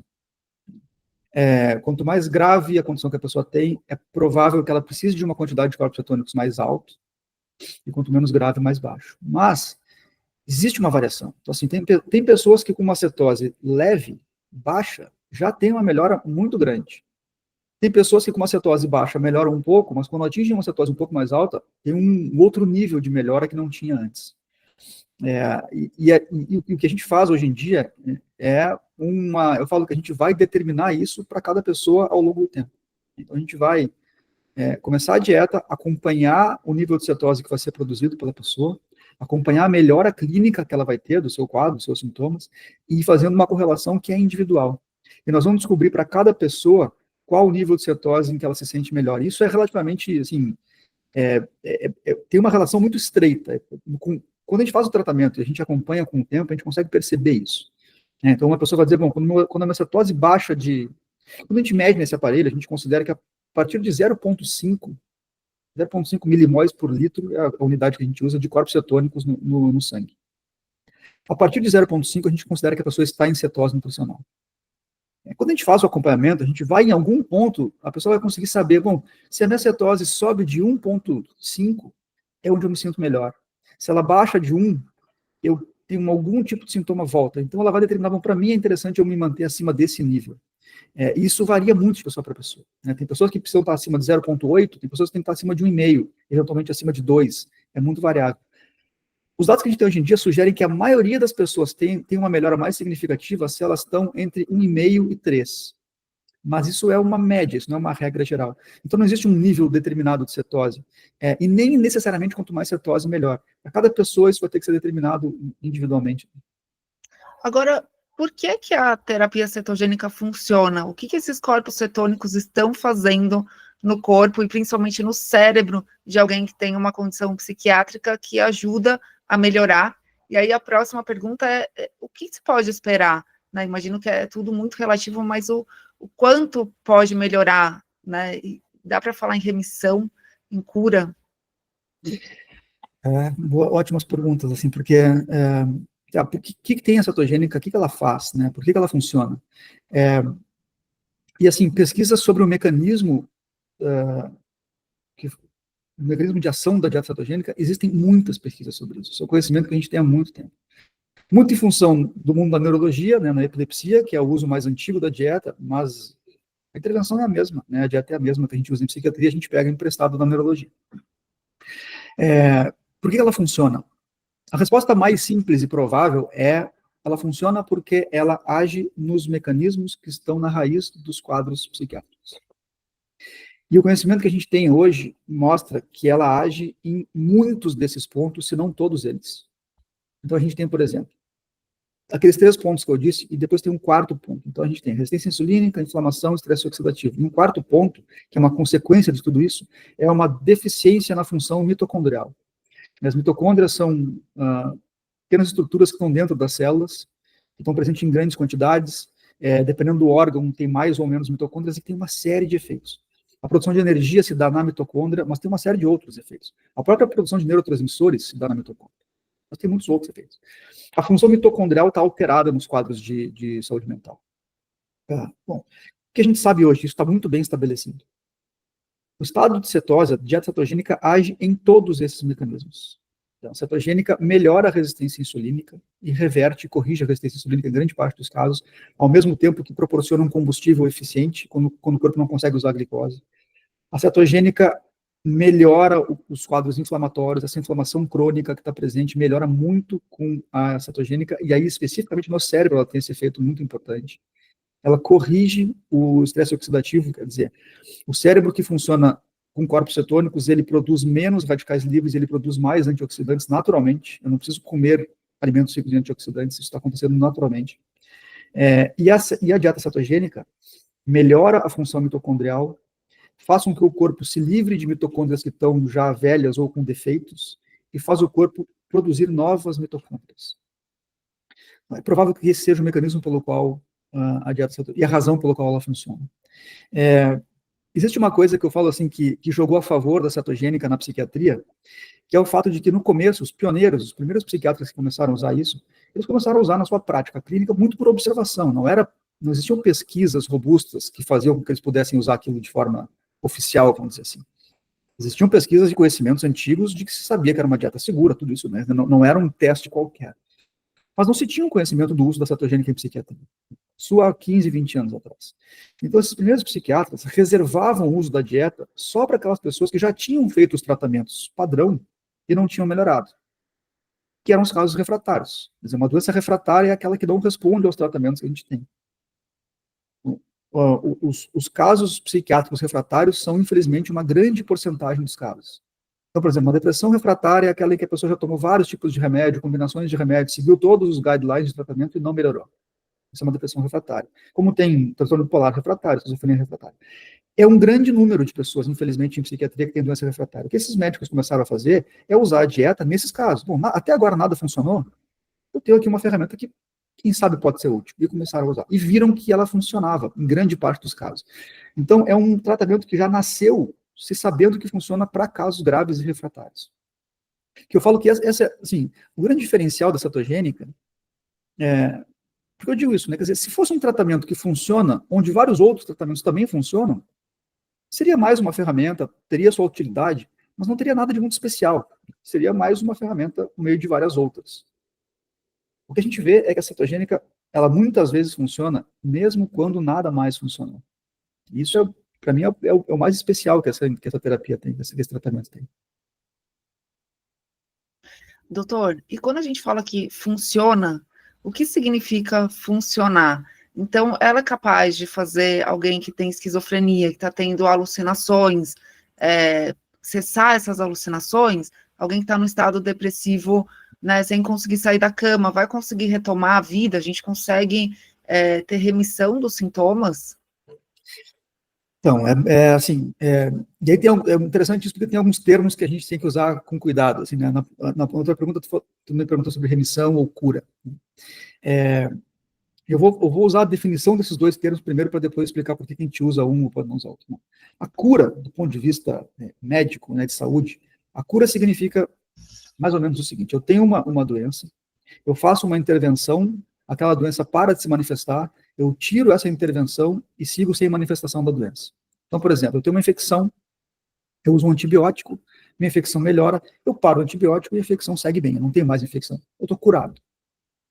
A remissão é quando eu tenho uma doença, eu faço uma intervenção, aquela doença para de se manifestar, não tenho mais sintomas, não tenho mais complicações daquela doença, e eu mantenho aquele tratamento para que aquela doença continue sem se manifestar. Essa é a remissão. Então, assim, bom, uma pessoa que tem uma depressão em que ela não consegue levantar da cama, uma pessoa que tem um quadro de esquizofrenia que está ouvindo vozes, é possível que ela deixe de ter esses sintomas com a terapia cetogênica? Eu sempre falo, se a pergunta é se isso é possível, a resposta é, sem dúvida nenhuma, sim. Bom, isso vai acontecer para todo mundo? Não. Não existe nenhum tratamento que é 100% eficaz, que funciona para todo mundo. A cetogênica não é uma bala de prata, nem uma pílula mágica que faz tudo desaparecer e tudo ir embora. Mas ela é um tratamento altamente, um poder de efeito muito grande. Os dados que a gente tem hoje em dia, a gente não tem dados robustos para afirmar qual é a porcentagem de efeito. Né? A gente tem, por exemplo, que os antidepressivos funcionam em aproximadamente 50% a 60% dos pacientes. O placebo funciona para mais ou menos 40%. Então, o tamanho de efeito do antidepressivo, ele é pequeno. De novo, não quer dizer que são remédios que não devem ser usados, que são ruins nem nada, mas isso são os dados de pesquisa. Então, o tamanho do efeito da cetogênica em psiquiatria, a gente não tem esse número para dizer. O que a gente tem é a observação de quem trabalha com isso há muito tempo, algumas pesquisas que já estão publicadas e que mostram coisas muito interessantes. Então, assim, tem uma pesquisa que eu gosto muito de citar, porque eu acho ela, para mim, a pesquisa mais significativa até agora nessa área da cetogênica, que é dois psiquiatras, uma é a Georgia Ida, essa psiquiatra americana que a gente estava falando, e outro é um psiquiatra francês, que se chama Albert Danan, que é um psiquiatra que trabalha em Toulouse, na França, e tem a sua prática clínica lá, e descobriu o mundo da cetogênica, e ele resolveu, então, convidar 31 pacientes dele refratários, pacientes com depressão, transtorno bipolar e esquizofrenia, que já faziam tratamento com ele há muito tempo e que não tinham melhorado, quer dizer, tinham doença refratária mesmo. São doenças graves. E ele, então, chamou essas pessoas para se internarem no hospital onde ele trabalha e convidou a implementar uma dieta cetogênica. Das 31 pessoas, 28 conseguiram fazer a dieta cetogênica por pelo menos 2 semanas, que é um número significativo. Né?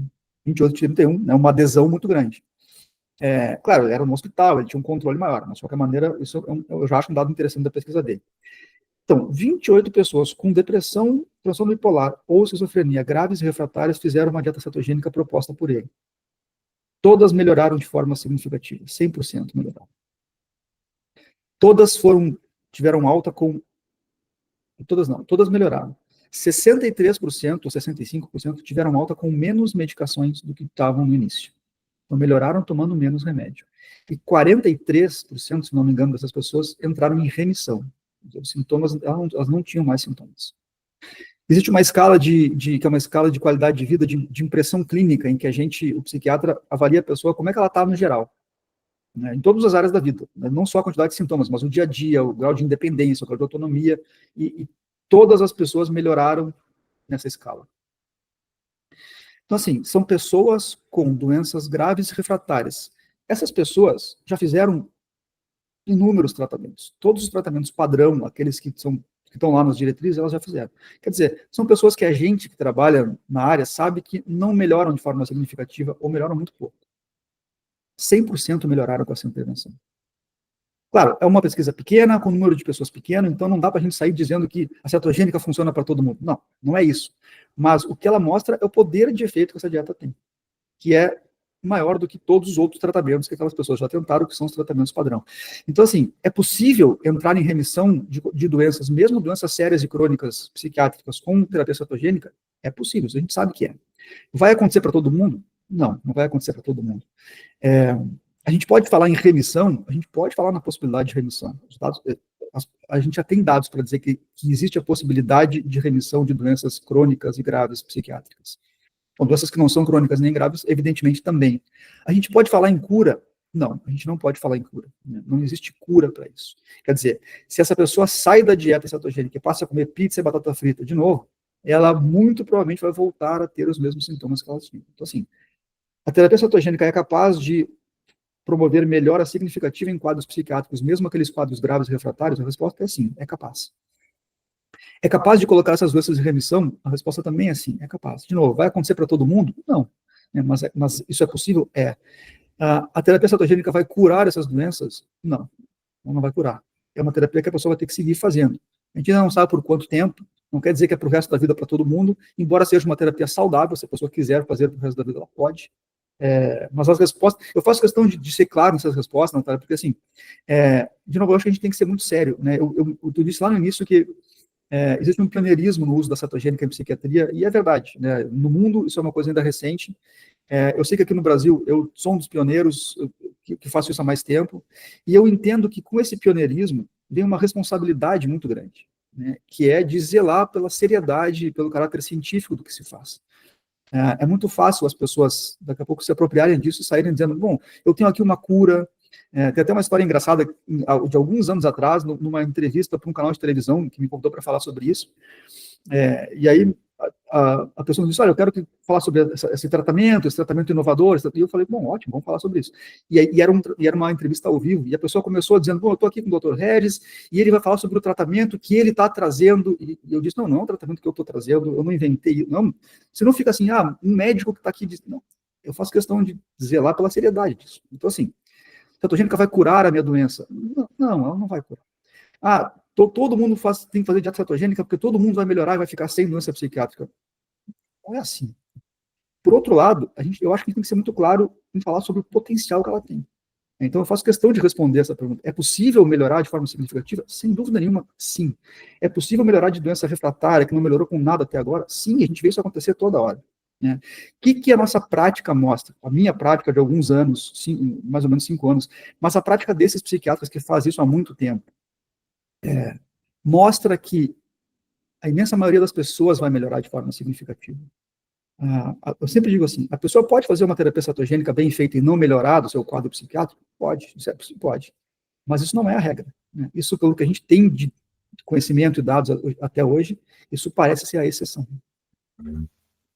Ficou muito claro, doutor. E essa é uma das razões que eu queria fazer um podcast mais longo mesmo, para a gente dar bastante contexto e explicar, né, em vez de pegar um corte, né, mais simples e que dá margem à interpretação e a essas... E é um viés sensacionalista até, né, que, enfim, mais comercial, né, de vamos vender que a cetogênica e a psiquiatria metabólica é a solução para todos os problemas. Dá para perceber essa seriedade de todos os psiquiatras que trabalham com isso, e de querer proteger e blindar também, né, algo que ainda não é exatamente novo, né, mas que ainda é pouco conhecido, né, então isso tá muito claro. E você fala muito da prática, né, e a gente vê casos, né, quem acompanha o Dr. Chris Palmer, a Georgia Ede, ouviu alguns casos, alguns relatos de pacientes histórias que são surpreendentes mesmo, né? E imagino que você deve ter visto na sua prática também questões né, casos que você atendeu que fizeram você ficar mais otimista e mais apaixonado e de seguir nesse caminho da psiquiatria metabólica. Se você puder trazer alguns casos que te marcaram, que você acha que são importantes, que você viu na sua prática uma melhora, seria muito legal. Assim, eu faço questão de falar da prática porque eu sempre digo que a teoria só nos interessa se na prática aquilo funcionar, né? Eu posso fazer aqui uma explicação lindíssima sobre o que é cetogênica, se na prática ela não funcionar pouco, isso não serve para nada. O que a gente precisa em psiquiatria e saúde mental são de tratamentos mais eficazes dos que a gente tem, porque os tratamentos que a gente tem até agora, eles são claramente insuficientes. Então, por isso que eu faço questão de falar da prática. E também porque quando a gente vai olhar para a prática, é onde a gente fica mais encantado com isso, né? Eu me entusiasmo pelo efeito que eu vejo no dia a dia. Eu não sou tão apaixonado pela teoria da cetogênica, eu gosto de estudar isso, evidentemente, eu acho que é importantíssimo, mas o que entusiasma é ver as pessoas melhorarem. E ver as pessoas melhorarem quando elas já não tinham mais expectativa de melhora, quando elas... Eu sempre falo, a maioria das pessoas segue aquilo que os médicos dizem para elas fazerem. As pessoas não deixam de melhorar porque elas não estão conseguindo. Em psiquiatria isso é a regra, a gente sabe que é assim. Casos, bom, tem vários, né? Tem muitos, felizmente tem muitos casos de melhora com a cetogênica, né? Por exemplo, eu vou me lembrar de uma pessoa que tinha um quadro de esquizofrenia mesmo, uma doença mais séria, há muitos anos, em que ela tomava 4 ou 5, acho que 5 tipos de remédio, e ela não tinha mais as grandes crises que ela tinha antes, mas ela continuava muito frequentemente ouvindo vozes, e às vezes com o que a gente chama de sintomas paranoides, quer dizer, uma desconfiança de que as pessoas estavam querendo prejudicar, então era difícil sair na rua, e junto com isso, muitos efeitos colaterais dos remédios, o que é muito frequente também. Ela tinha muito ganho de peso, né, ela tinha uma sonolência excessiva no dia a dia, que era o efeito colateral dos remédios, e se ela não tomasse aqueles remédios, ela piorava muito daqueles sintomas, então ela tinha que tomar. E ela me procurou para fazer uma terapia cetogênica, pesquisou, né, ficou sabendo sobre o assunto, se interessou. E a gente começou a implementar uma terapia cetogênica e ela seguiu bem a dieta, a terapia foi bem feita. E ela começou a melhorar desses sintomas, começou a não ter mais os sintomas paranoides, não teve mais as alucinações, as vozes, e a gente então foi começando a diminuir gradativamente os remédios dela. E ela pôde passar a tomar um remédio só, que era o remédio que menos tinha efeito lateral. Então, não só os sintomas melhoraram, mas a qualidade de vida dela no dia a dia melhorou muito. Ela passou a ser mais ativa, ela não tinha a mesma sonolência, então ela começou a fazer muito mais coisas do que fazia, enfim, ficou mais produtiva. Esse é um exemplo que eu lembro bem. Um outro exemplo mais corriqueiro, corriqueiro no sentido de ser mais comum, são casos de depressão, porque a depressão é o mais prevalente, né? Depressão e ansiedade é o mais prevalente, né? O que as pessoas mais têm. Então, como existem muitas pessoas com quadro depressivo, existem muitas pessoas com quadro depressivo refratário. Então, eu lembro de várias pessoas, isso é muito comum, as pessoas chegarem, e eu sempre falo que isso é uma coisa que eu falo brincando, né, que é uma coisa que eu gosto de ouvir. É claro que eu vou explicar por que é brincando. A pessoa me diz, olha, eu estou fazendo um tratamento para depressão há 5, 6, 7, 10 anos. Sigo tudo que me dizem para fazer e não melhorei de forma significativa com nada. Eu digo que eu gosto de ouvir isso, não, claro que eu não gosto, porque a pessoa está numa trajetória ruim, mas é porque eu sei que ali eu tenho alguma coisa de diferente para oferecer. Então, esses casos da pessoa melhorar nessa condição, que é muito, muito, muito comum, lembro de vários, assim. Transtorno bipolar é uma área muito interessante da cetogênica, é uma área em que as pesquisas estão até mais avançadas, assim, e também é uma área muito comum da pessoa ter pouca melhora, ou uma melhora que não se sustenta. E aí eu lembro de vários pacientes, várias pessoas com transtorno bipolar, que tiveram melhora significativa, e aí puderam passar a usar, como eu falei lá no início, né, menos remédios, eventualmente até poder ficar sem remédios, que é uma coisa muito interessante, e com melhora dos seus quadros clínicos. Pacientes com ansiedade, pacientes com TDAH, pacientes com toque, enfim, tem vários quadros diferentes, eu posso aqui lembrar de vários pacientes com essas diferentes condições. Né? Você falou que depressão e ansiedade é o mais comum hoje dentro dos transtornos mentais, psiquiátricos, e imagino que tem muita gente que tá ouvindo o nosso podcast e que tem dúvidas. Será que eu tenho depressão? Será que eu tenho ansiedade? E talvez hoje é difícil saber a diferença entre uma tristeza grande de algo que aconteceu, o quanto que ela faz sentido perdurar, e eu queria entender como você faz esse diagnóstico, como você faz um diagnóstico, Dr. Regis, e como as pessoas podem se sentir mais seguras e entender o que elas têm em relação à saúde mental delas, né? Essa é uma pergunta super assim, interessante e difícil ao mesmo tempo, porque eu falo que a gente na psiquiatria, na saúde mental, a gente tem um grande problema, que é o fato de que a gente não tem parâmetros objetivos para medir, né? Então, se eu quero saber se uma pessoa tem uma fratura, eu faço um raio-x, está ali, é simples de saber, né? Enfim, várias outras doenças. Se eu quero saber se uma pessoa tem diabetes, eu faço um exame de sangue e eu sei se ela tem ou não tem. Agora, para depressão não tem exame, né? Para ansiedade não tem exame, né? E não tem de fato, não tem nenhum exame que auxilia no diagnóstico desses quadros. É o que a gente chama de diagnóstico clínico, é baseado no que a pessoa está sentindo, né? Baseado no dia a dia da pessoa, né? No que ela sente, no que ela desconta. É. Mas aí tem alguns parâmetros que vão nos ajudar a pensar. Assim, né? Tem alguns parâmetros mais tradicionais é a intensidade e o tempo. Então, uma coisa é eu me sentir triste porque aconteceu alguma coisa de ruim na minha vida, sei lá, eu perdi alguém, ou, enfim, esse é o exemplo mais extremo, mas, e fiquei triste por aquilo, só, perdi meu emprego, alguma coisa assim. Outra coisa é eu me sentir desanimado, sem vontade de sair da cama, sem vontade de fazer nada, sem apetite, a maior parte do tempo, isso durar tempo, ou isso dura 2 semanas, 3 semanas, eu estou me sentindo assim. Esse é um parâmetro, né? Ou a ansiedade também. O outro parâmetro é a conexão que aquilo tem com as circunstâncias, né? Então, de novo, uma coisa é aconteceu algo e eu fiquei triste e desanimado, e por algum tempo não tenho mais vontade de fazer as coisas que eu gosto de fazer porque aconteceu alguma coisa. Outra situação é, bom, a vida está caminhando normalmente, as coisas estão relativamente bem no dia a dia, e daqui a pouco eu começo a acordar todo dia desanimado, começo a perder vontade de fazer as coisas, começo a chorar por pouco motivo, começo a ficar sem vontade de me alimentar, começo a dormir mal, isso se repetindo por vários dias, também é um outro parâmetro, né? A intensidade disso também, né? Então, mesmo que aconteça alguma coisa, mas eu fico num nível de sintomas muito alto, seja depressivo, seja de ansiedade, a gente vai juntando esses pontos todos e vai tentando entender se aquilo é uma coisa que simplesmente está sendo uma resposta a algo circunstancial, né, alguma circunstância da vida que está acontecendo, ou não, ou se aquilo está sendo gerado por outros fatores. Porque a principal diferenciação é se isso é reflexo de uma disfunção do funcionamento do organismo, ou se aquilo é simplesmente um acontecimento natural da vida de todo mundo. Porque outra coisa que a gente fala, né, que também complica na psiquiatria, é que, eu digo, existem dois tipos de sintomas. Existe um sintoma que o simples fato de ele existir já nos indica que existe um problema acontecendo. O protótipo disso é a alucinação, né? Então, como a gente está falando antes, eu estou aqui no meu consultório, estou só eu aqui. Se eu começo a ouvir alguém falando comigo, isso é uma alucinação. Bom, o simples fato de eu ter alucinação já indica que existe alguma coisa acontecendo, que alguma coisa não está bem. Só que isso é a menor parte dos sintomas. A maior parte dos sintomas em psiquiatria são coisas que naturalmente existem. Tristeza, ansiedade, desânimo, tudo isso faz parte da vida. Então, o fato de existir isso não significa nada. A diferenciação se isso é consequência de um processo patológico no meu organismo, ou se isso é uma circunstância da vida. Nem sempre é fácil diferenciar isso, na maioria das vezes é difícil. Mas quando é uma coisa muito grave, quando é uma coisa crônica, fica mais fácil. Por exemplo, quando a pessoa me diz que tem sintomas depressivos há 6 anos, bom, é provável que exista alguma coisa do funcionamento do organismo que está gerando aqueles sintomas. Elas podem piorar com alguma circunstância ruim, mas teve momentos em que as circunstâncias não eram tão ruins e os sintomas continuaram.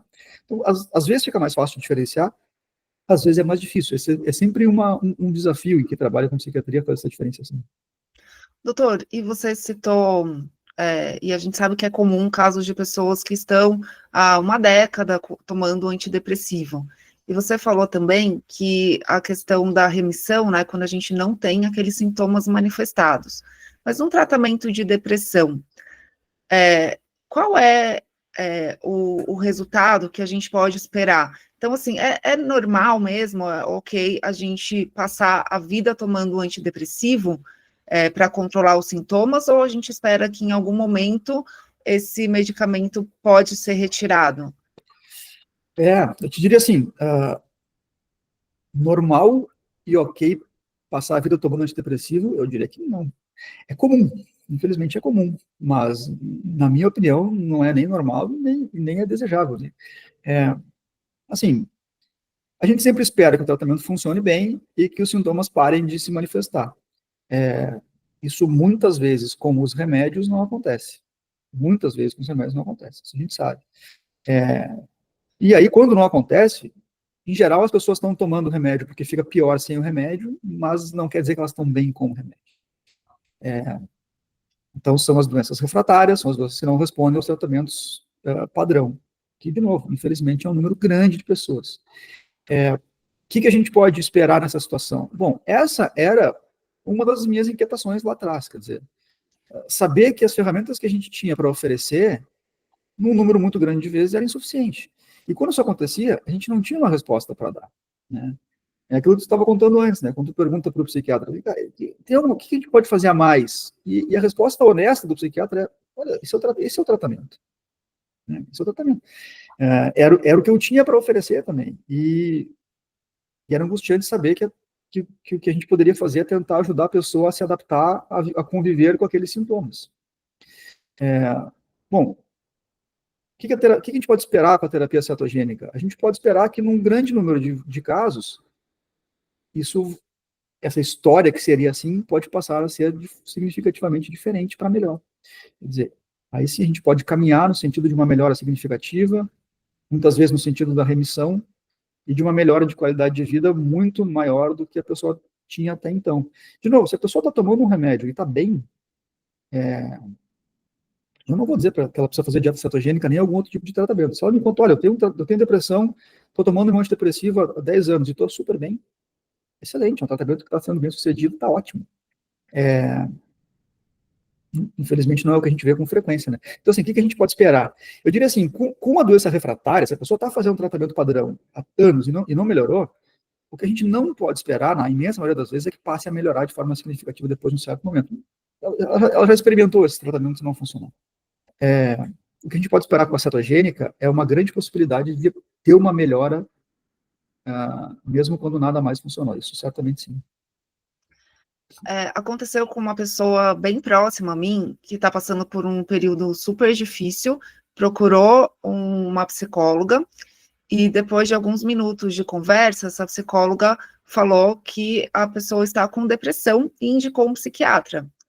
E ela ficou super receosa de que teria que tomar medicamento, e a psicóloga falou para ela ficar tranquila, porque hoje os medicamentos são mais tranquilos e não precisa ter um medo, um receio.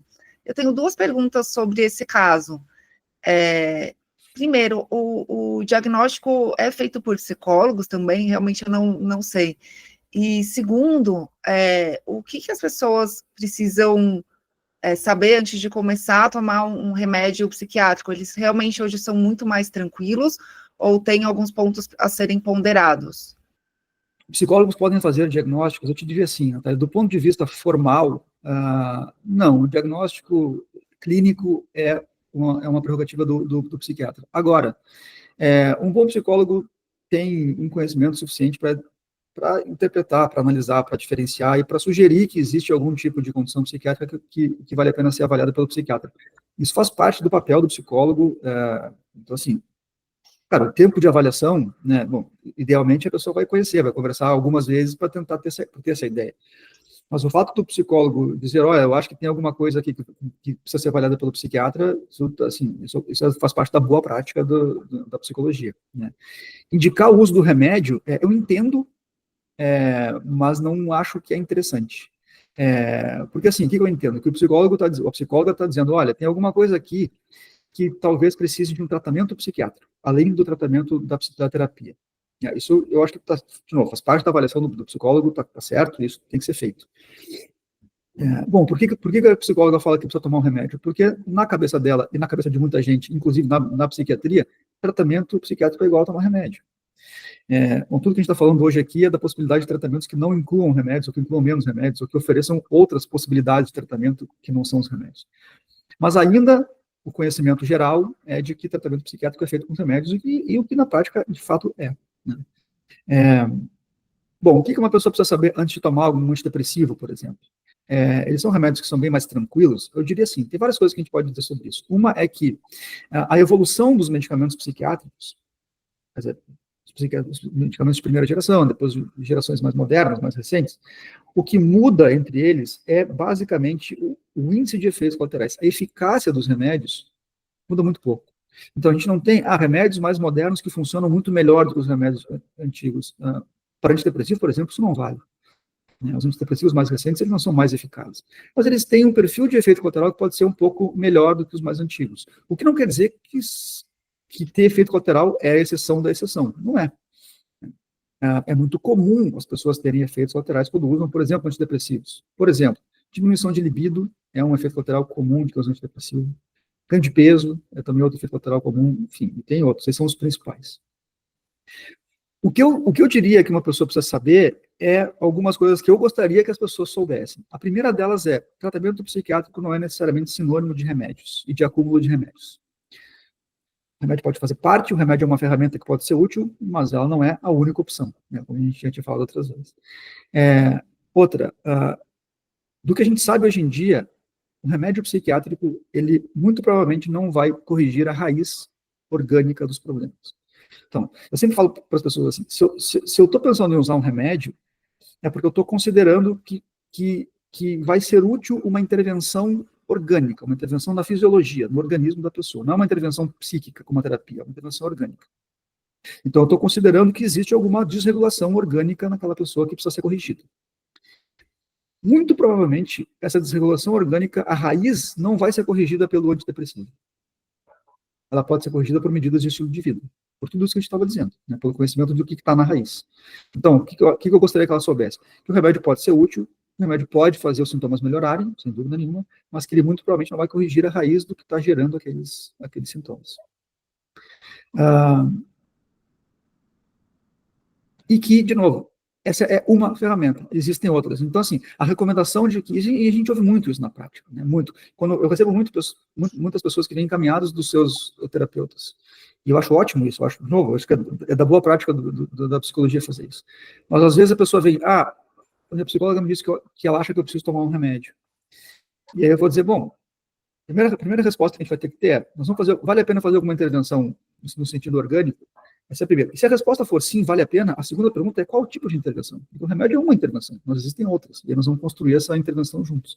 Então, essas são as coisas que eu acho que as pessoas deveriam saber antes de escolher tomar um remédio ou não.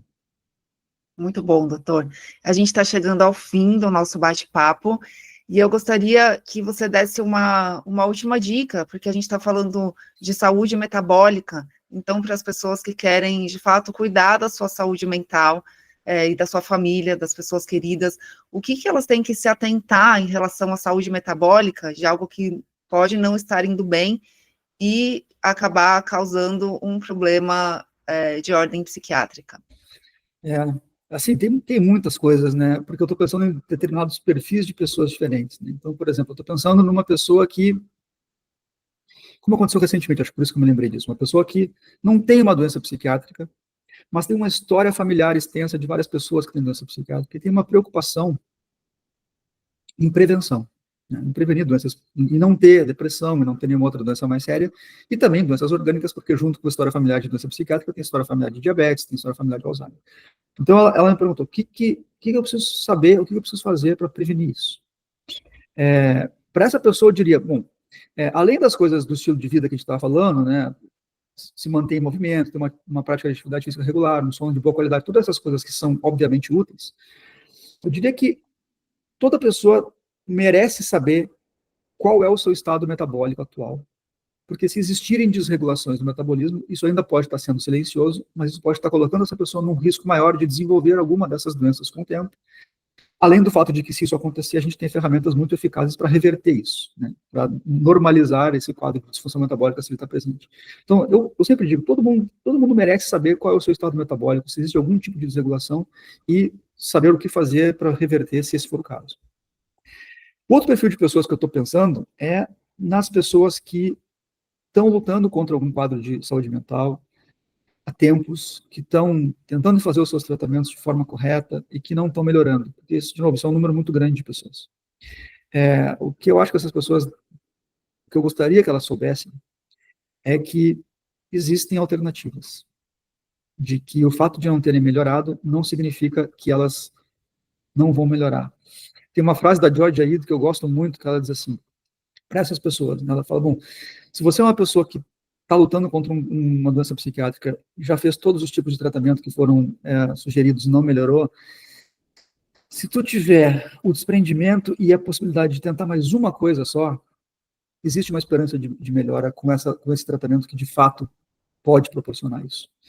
E eu acho que esse é um conhecimento que as pessoas ainda não têm, porque ainda não chegou até elas. E a minha, assim, vontade e angústia é que esse conhecimento se espalhe. Eu sempre falo assim que existem muitas pessoas que fazem tratamentos psiquiátricos e não melhoraram com nada até agora. E essas pessoas, existem dois grupos. Existe um grupo dessas pessoas que não sabem que existe a psiquiatria metabólica e esses outros tratamentos possíveis. E se elas soubessem, elas ainda assim não fariam esses tratamentos. E para mim, assim, tá tudo certo. A pessoa tem o direito, obviamente, de escolher o que ela quer fazer, o que ela não quer fazer. Agora, existe um outro grupo de pessoas que é grande, que são pessoas que não melhoraram até agora, que não conhecem esses tratamentos da psiquiatria metabólica e que, se soubessem, tentariam. E se tentariam, melhorariam muito. Essas pessoas precisam saber que isso existe. Então, a angústia é de fazer esse conhecimento chegar para as pessoas, né? Porque existe a possibilidade de melhora, mesmo quando os tratamentos não funcionaram até agora. Doutor Regis, e quem quiser aprender mais com você e até mesmo passar numa consulta, ter o seu acompanhamento, como elas podem fazer? A melhor maneira de saber um pouco mais e até de entrar em contato é através do Instagram, né? Hoje em dia as pessoas, né, estão bastante no Instagram. Eu tenho uma página no Instagram que é o @psiquiatria metabólica, onde eu falo basicamente sobre esse tema, né? Lá tem o contato, tem o meu, né, pode ser por uma mensagem de Instagram, lá tem o contato da minha secretária também para mandar uma mensagem. Se as pessoas tiverem alguma dúvida, podem mandar por ali. Se quiserem entrar em contato para marcar alguma consulta também, tem os contatos ali. A melhor maneira é pelo Instagram mesmo. Doutor Regis, muito obrigada novamente pelo seu tempo, pela paciência, por todas as explicações e muito obrigada pelo seu trabalho. Eu, como uma pessoa, a gente conversou no começo, né, que acompanha de perto pessoas com problemas sérios, psiquiátricos, eu gostaria muito de ter encontrado um médico como você antes, e eu acho que a gente divulgar essa informação, com certeza, vai ajudar muitas pessoas que passam pela angústia, pelo sofrimento, de uma doença psiquiátrica. Então, quem está assistindo também, compartilha com os amigos, com a família, com quem precisa ouvir essa informação, porque ela tem muito valor de melhorar muito a vida de muita gente que precisa. Obrigada de coração, doutor Regis. Tá, assim, eu agradeço o convite e de verdade, assim, porque quando a gente conversou lá no início, né, quando tu me falou da proposta do podcast, é super interessante, é uma coisa que eu acho necessária. E quando tu me falou da proposta de ter uma conversa que não fosse superficial, que fosse mais longa, eu gostei muito, assim, porque eu acho que é esse tipo de informação que as pessoas precisam ter, para não ficar hoje em dia tem um embate de informações soltas na internet, um fala uma coisa, outro fala outra coisa, outro crava uma verdade, entre aspas, e aí a pessoa fica perdida. Se a gente tem a possibilidade de falar com mais tempo, de explicar melhor, para as pessoas de fato saberem o que é isso que a gente está propondo, eu fico muito entusiasmado, assim, poderia ficar mais 1, 2 horas conversando, teria muito assunto. Então, assim, foi ótimo, gostei muito, agradeço de verdade pelo convite.